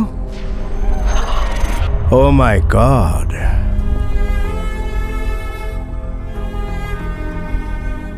Matthew, you are impossible. मुझे लगा मैंने तुम्हारी कहानी खत्म कर दी, लेकिन जरा देखो तो, तुम फिर आ गए। पर आए हो किस मकसद से? बदला लेने। पर अब तो तुम पुलिस वाले हो भी नहीं। बेवकूफ, अभी भी मैं पुलिस वाला हूँ।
अरे सर, आपको देख के मेरा दिल पिघल जाता है। पता है क्यों? सिंपैथी। आप कुछ नहीं जानते मिस्टर मैथ्यू। तू अपना मुंह बंद रख। क्यों रे इकबाल, मैं अपना मुंह क्यों बंद रखूं? सर, आपको और आपके परिवार को मारने का जो प्लान था वो दरअसल मैंने ही बनाया था, और वो एक्सीडेंट भी मैंने ही करवाया था। मैंने आपकी कस्टडी में बैठे बैठे ही वो सारा प्लान बनाया, और भागने से कुछ समय पहले ही मेरी किसी ना किसी अंदर वाले ने ही तो मदद की होगी ना सर। सही कहा ना?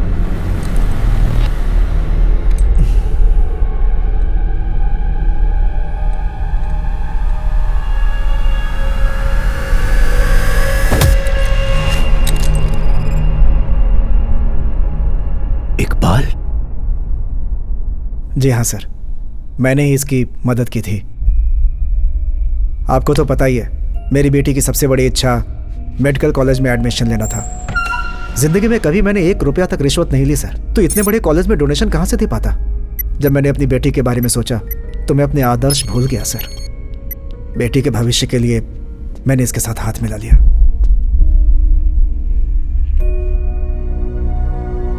जिंदगी भर इंसान जो कुछ भी करता है अपने परिवार के लिए करता है सर। नहीं जानता था आपकी फैमिली को खत्म कर देगा। सर मेरा यकीन कीजिए सर,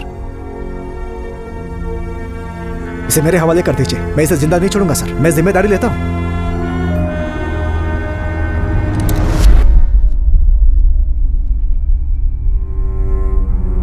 और मैं अच्छे से जानता हूं डॉक्टर शक्ति यही चाहता है, इस आदमी को मैं अपने हाथों से खत्म कर दूं। उसने इसे हमारे सामने लाकर इसीलिए तो खड़ा किया है ताकि मेरे जरिए वो उसको मार सके। डॉक्टर शक्ति की जीत से मुझे कोई परेशानी नहीं है, पर उसे जिताकर अपने सिद्धांत नहीं तोड़ सकता। श्रीनी, मुझे तुम्हें कुछ बताना है।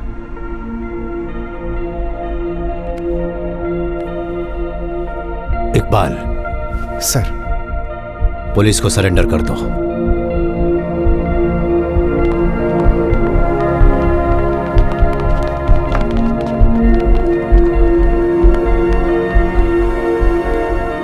सर, आपने बिल्कुल सही फैसला लिया है, पर आपने ऐसा क्यों किया सर? मैं आपकी जगह होता तो मार डालता, इन दोनों को ही मार डालता सर। बदला लेना एक बीमारी है श्रीनी, जो हमारे अंदर के इंसान को खत्म कर देती है।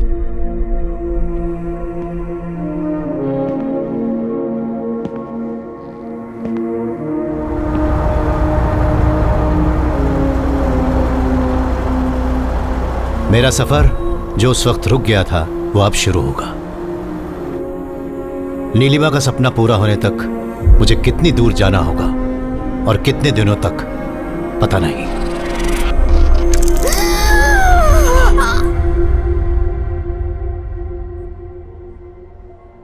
मैं तुम्हारे और नीलिमा के रिश्ते की गहराई को समझ सकता हूं। So I feel really sorry. Neelima की हालत बिगड़ती ही जा रही है। वाइटल ऑर्गन्स में इन्फेक्शन फैल चुका है। जब भी वो होश में आती है उसका दर्द और भी ज्यादा हो जाता है। इस समय वो बहुत ही कष्ट में है। मुझे ऐसा कहना नहीं चाहिए मैथ्यू, पर तुम ऊपर वाले से प्रार्थना करो कि वो इसे इस दर्द से मुक्त कर दे।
बहुत खूब।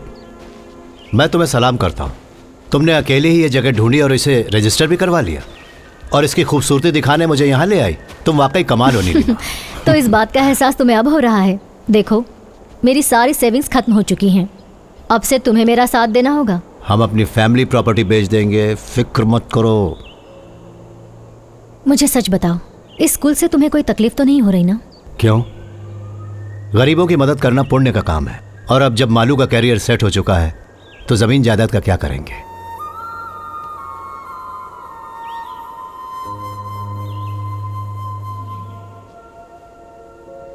ये जगह ही मैं हूं। मेरी सांसें, मेरी जिंदगी। अगर मैं मर भी गई तो मेरी आत्मा यहीं रहने वाली है।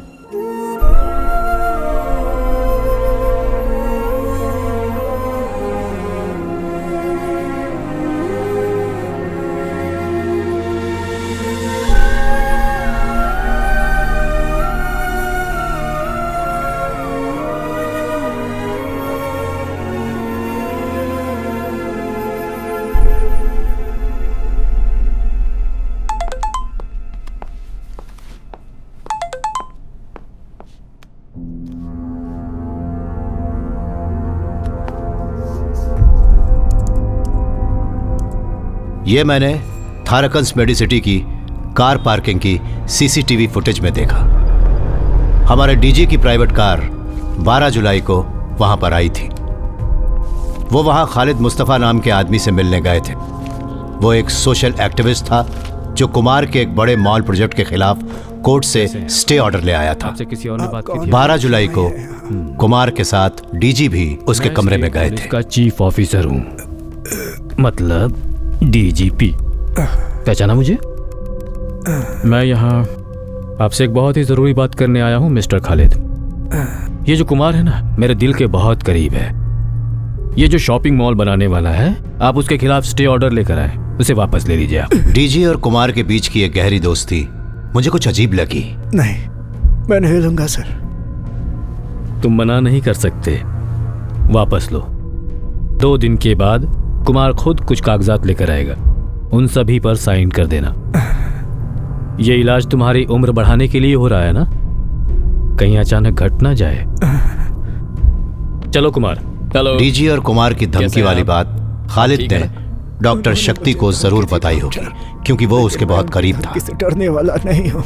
अगर मुझे कुछ हो गया डॉक्टर, तो समझ जाना इसके पीछे उन दोनों का हाथ है, वो कुमार और डीजीपी। अब ऐसा कुछ भी नहीं होगा।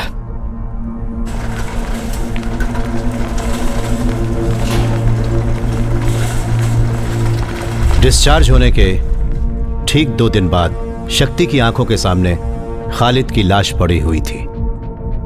एक जानलेवा accident.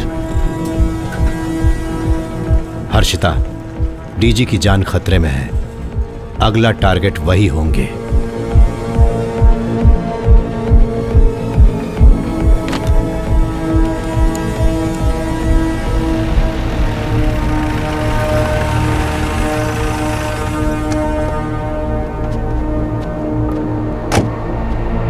Srini sir, when did it happen?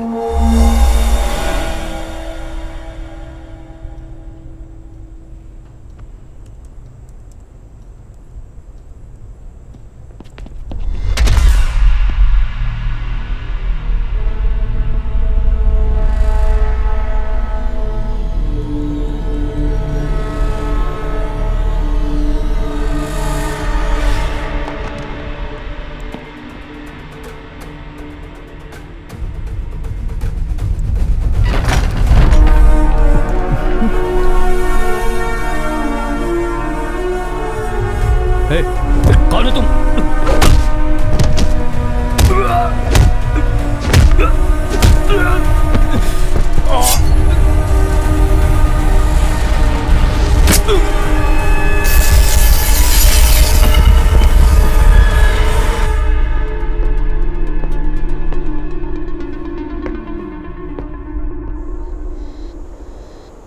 वो सिर्फ आपके साथ नेगोशिएट करेंगे सर, आपको अकेले जाना होगा।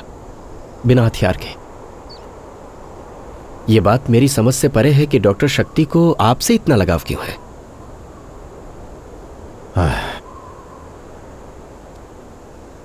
हर बात के पीछे एक वजह होती है श्रीनी। बिना वजह के कुछ भी नहीं होता इस दुनिया में। बुरा मत मानिएगा, कुछ पूछना चाहता हूं सर। सभी घटनाएं जिन्होंने डॉक्टर शक्ति को यह सब करने पर मजबूर किया वो थाराकन मेडिकल सिटी में ही घटी, और ये वही हॉस्पिटल है जहां आपकी पत्नी भी 6 महीने के लिए एडमिट रही थी सर। आप उस दौरान वहीं रहते थे हर पल। सर, क्या आपका इन घटनाओं से कोई संबंध है जिसके बारे में मैं न जानता हूं?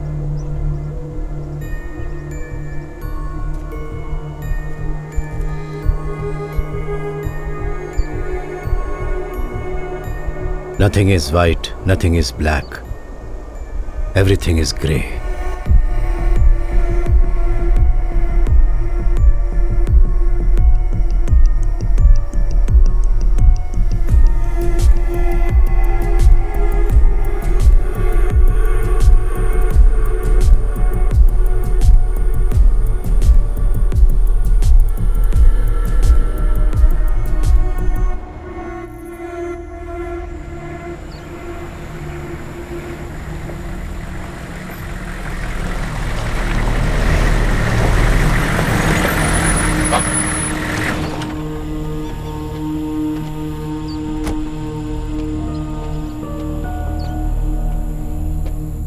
Hello sir, I am Shreya.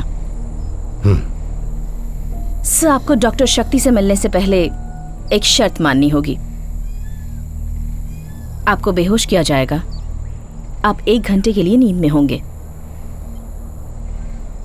अगर आपको ये शर्त मंजूर है तो आप चल सकते हैं, नहीं तो मैं वापस जा रही हूं और आप डीजीपी को भूल जाइए। ओके, मैं चलूंगा। Good, let's go. आप कुछ वक्त के लिए ट्रांस में चले जाएंगे।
हेलो सर, तो हम फिर से मिल रहे हैं। आखिरी बार आपको उस दिन देखा था जब आपकी वाइफ की मौत हुई थी। मैं उसी डिपार्टमेंट में काम कर रहा था। जो मेडिकल टीम उनका इलाज कर रही थी, मैं 1 हफ्ते पहले ही उनमें शामिल हुआ था। जो भी जानकारी हाथ लगे उससे मुजरिम की एक साफ तस्वीर बनाने में आपका जवाब नहीं सर। आपने जब मुझे इतने कम वक्त में ढूंढ निकाला उससे मुझे बिल्कुल हैरानी नहीं हुई, बल्कि आपका मुझे ढूंढना असल में मेरी जरूरत थी। See, I have done my homework.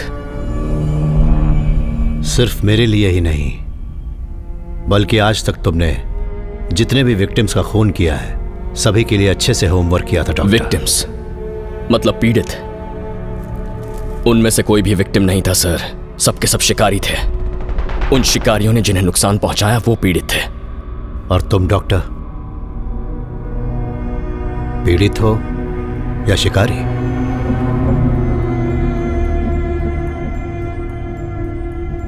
मैं दोनों ही हूं।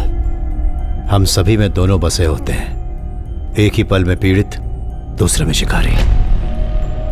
मैं एक बार डीजी को देखना चाहता हूं। घबराइए मत, वो सुरक्षित है, पर ज्यादा देर नहीं रहेंगे।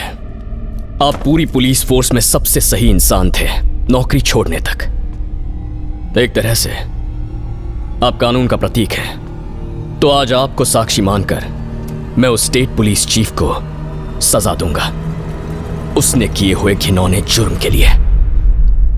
घूर क्यों रहे हैं सर? यह इंसाफ देने का मेरा तरीका है। सर, दुनिया में इंसान को सिर्फ एक चीज कंट्रोल कर सकती है, डर। वो डर जो हम सभी के अंदर होता है, बल्कि भगवान में विश्वास करना भी एक तरह का डर ही है ना। जो इंसान गुनाह करेगा उसे मुझसे डरना होगा, क्योंकि अब से डर का नया नाम है डॉक्टर शक्ति रामास्वामी।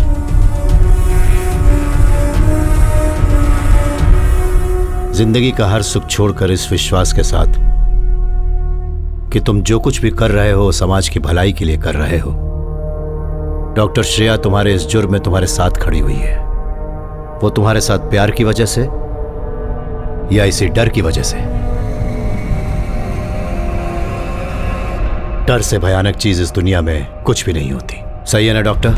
अपनी मर्यादा में रहकर मुझसे बात कीजिए मिस्टर मैथ्यू। तुम इंसानी मर्यादा बहुत पहले पार कर चुके हो, तो अब तुम मुझे क्या पढ़ाओगे मर्यादा का पाठ? हाँ सर, पार कर चुका हूं मैं। हम बचपन से सुनते आए हैं कोर्ट की सजा, सरकार का फैसला, ये सब सही होते हैं, लेकिन असल में ये सिस्टम नहीं है जो फैसला करता है। ये काम तो ताकतवर लोग करते हैं। अगर कोर्ट की बात करें तो 2-3 जज, सरकार की बात करें तो मुख्यमंत्री, धर्म की बात करें तो पंडित। इन सब लोगों का फैसला पत्थर की लकीर बन जाता है और वही कानून होता है। इसीलिए जो भी मुझे सही लगा मैंने वही किया। जिन शब्दों का प्रयोग अभी तुमने किया है, दुनिया के सबसे बड़े डिक्टेटर ऐसे ही शब्दों का प्रयोग करते थे, और मुझे नहीं लगता तुम्हें बताने की जरूरत है कि उनका क्या हश्र हुआ था। कम ऑन सर, हमें भी अभी एक डिक्टेटर की जरूरत है। हमारे देश को जरूरत है कोई मेरे जैसा। गलत लोगों की अंधभक्ति करने से ज्यादा बड़ी बेवकूफी दुनिया में और कुछ नहीं हो सकती, और इसे लगता है यह कानून से बड़ा है। और मुझे बहुत दुख से यह कहना होगा कि ये एक पागल है। मैं पागल हूं? मैं पागल हूं? श्रेया, तुमने सुना इन्होंने क्या कहा? इन्हें लगता है कि मैं पागल हूं। जो लोग पैसे और ताकत का इस्तेमाल करके कानून के हाथों से बच निकलते हैं, तुम उन लोगों को सजा देना चाहते हो? तो फिर तुमने उन 3 बेकसूर पुलिस वालों को क्यों मारा जो डीजी के सिक्योरिटी गार्ड थे? ओह हाँ, वो लोग, वो मैं रोक नहीं पाया। एक अच्छे काम के लिए एक छोटा सा बलिदान। और उन परिवारों का क्या जिन्हें तुमने अनाथ कर दिया, उन्हें न्याय कौन दिलाएगा? तुम्हारा न्याय सीमित है डॉक्टर, और ये लड़की भी तुम्हारे लिए उन्हीं जैसे लोगों की तरह होगी। एक और छोटा सा बलिदान। Mister Matthew, don't cross your limits. अपनी ये चालें मेरे साथ मत खेलिए। जिंदगी एक घिनौना मजाक है डॉक्टर, जीनी पड़ती है। You know that I know it. Yes doctor, I know that you know it. मैं भी अब तक इसी दिन का इंतजार कर रहा था कि कब तुमसे मिलूंगा।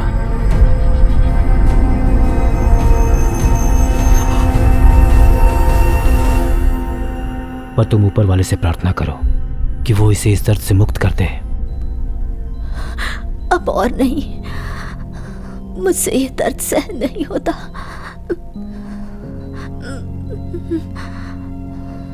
मैं तुम्हें इस दर्द से आजाद कर दूं?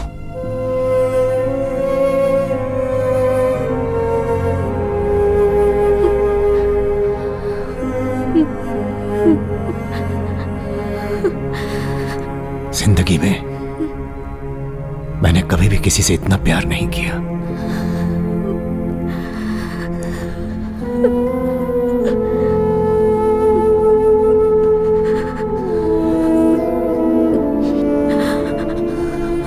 मेरा सपना अधूरा मत रहने देना।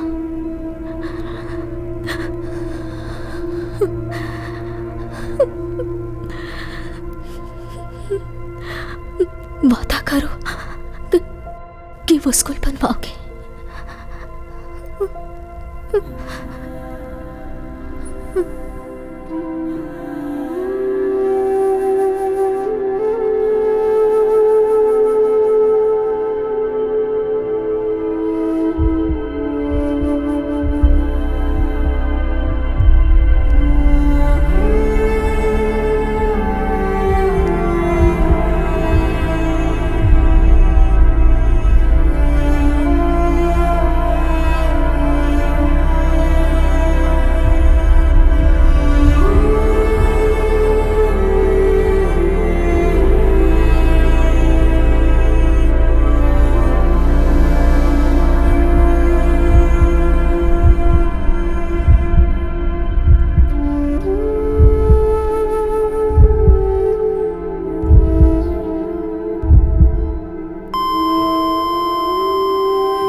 तुम ऊपर वाले से प्रार्थना करो कि वो इसे इस दर्द से मुक्त कर दे।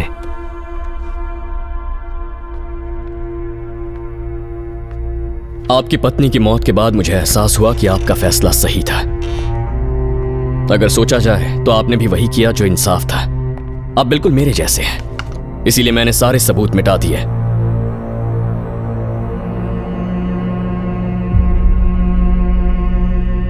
यूथनेसिया, मर्सी किलिंग, दया के कारण हत्या, कानून के हिसाब से यह बिल्कुल गलत है, फिर भी आपने ऐसा किया। मैंने भी तो वही किया ना।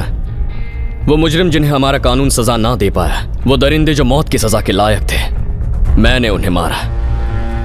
बल्कि आप ही की तरह मैंने भी कानून तोड़ा है। अब बताइए मुझे, हम में से विलन कौन है? आप हैं या फिर मैं? तुम गलत हो डॉक्टर। हम एक जैसे बिल्कुल नहीं।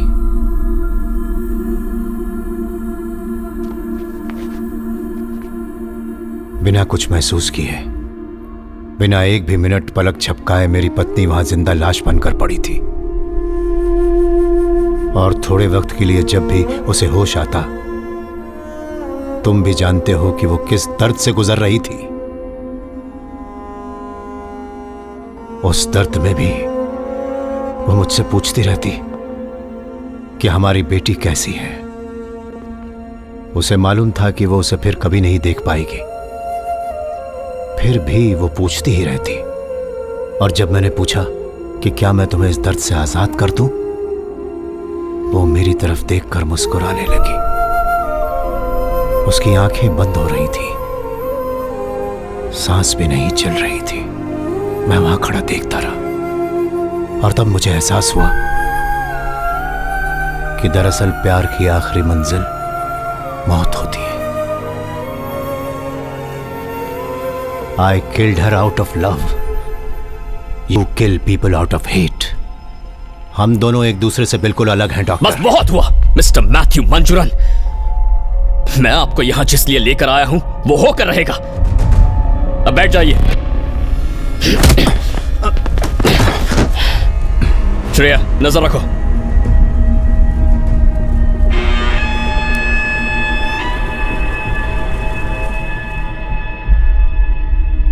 मेरी बेटी मालू मेरे इस काम से बहुत नफरत करती थी। उसकी इच्छा थी कि वो एक दिन बड़ी डॉक्टर बने, She wanted to heal the whole world. Shreya, please, जिंदगी तुम्हें पुकार रही है। तुम्हें पूरी जिंदगी जीनी है। अभी कुछ भी नहीं बिगड़ा है। प्लीज।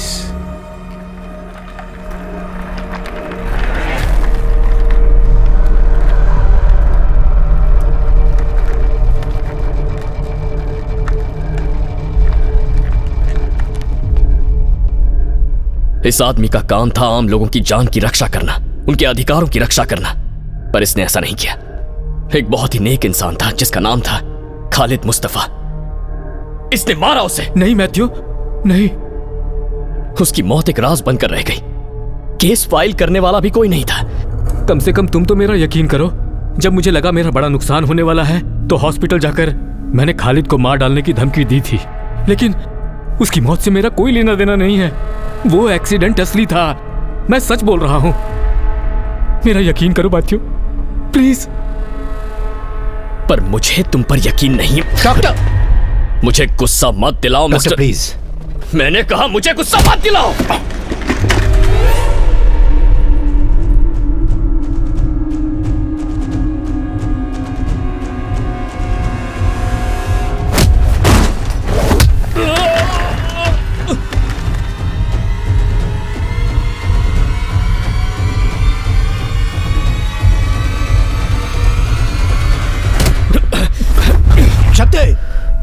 यह आदमी बेकसूर है। He is innocent. बेकसूर है?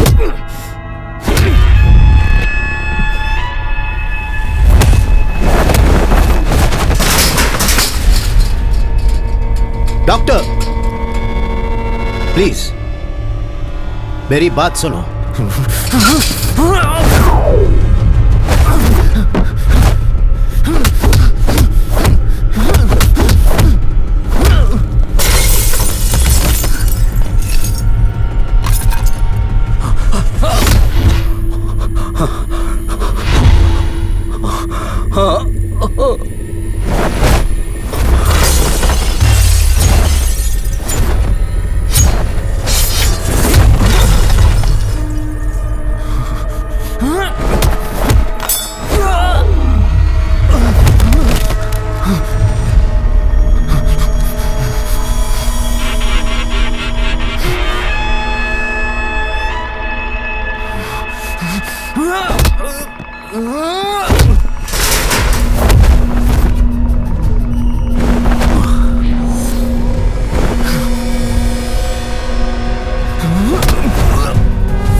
तुम्हें लगता है कि तुम जीत गए? नहीं।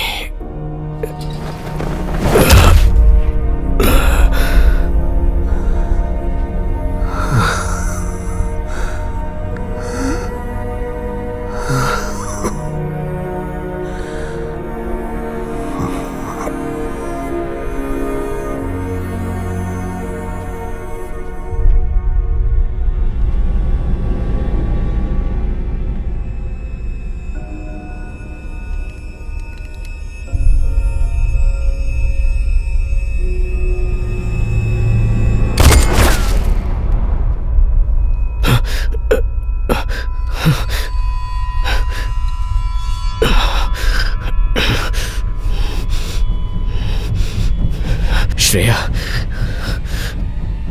तुम भी। अब मैं तुम दोनों को नहीं छोड़ूंगा।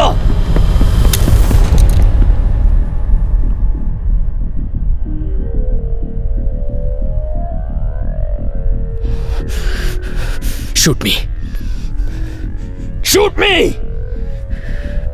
पर कल पूरी दुनिया यही कहेगी कि जो मैंने किया सही था। तुम कानून के रक्षक हो ना? अगर हिम्मत है तो चलाओ।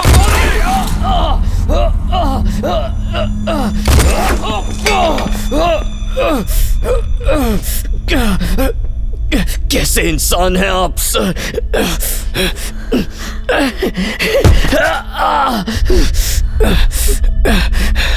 अभी भी कानून के हिसाब से चल रहे हैं आप। खत्म क्यों नहीं कर दिया मुझे? इस दुनिया का यह दस्तूर बिल्कुल नहीं है मिस्टर शक्ति कि एक इंसान किसी दूसरे इंसान की जान ले ले। तुमने मुझसे पूछा था ना कि हम में से विलन कौन है, तो हर विलन में एक हीरो होता है और हर हीरो में होता है एक विलन। तुम एक अद्भुत डॉक्टर हो। तुम्हें न्याय की वो समझ है जो दूसरों में देखने को नहीं मिलती। अगर तुम अपना दिमागी संतुलन ठीक कर लो तो बहुत आगे जाओगे।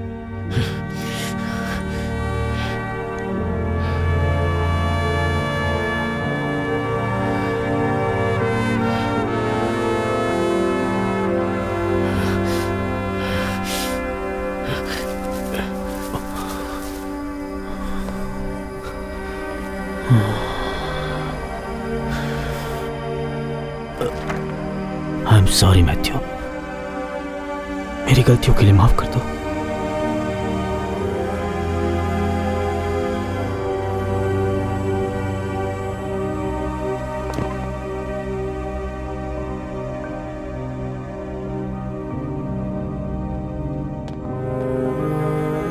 सर,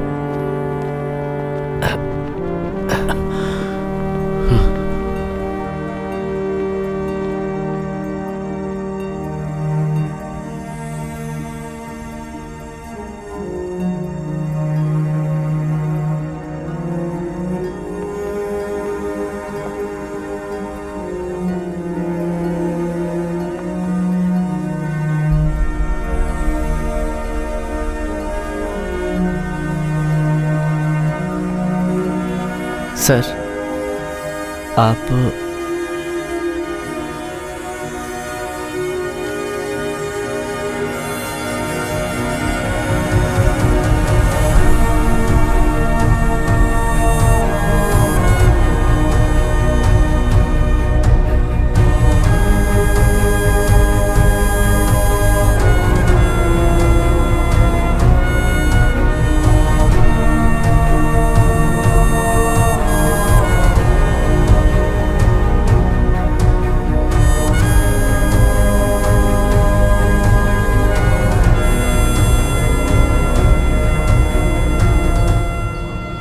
अब आज से शुरू होती है मेरे सपनों की एक नई यात्रा।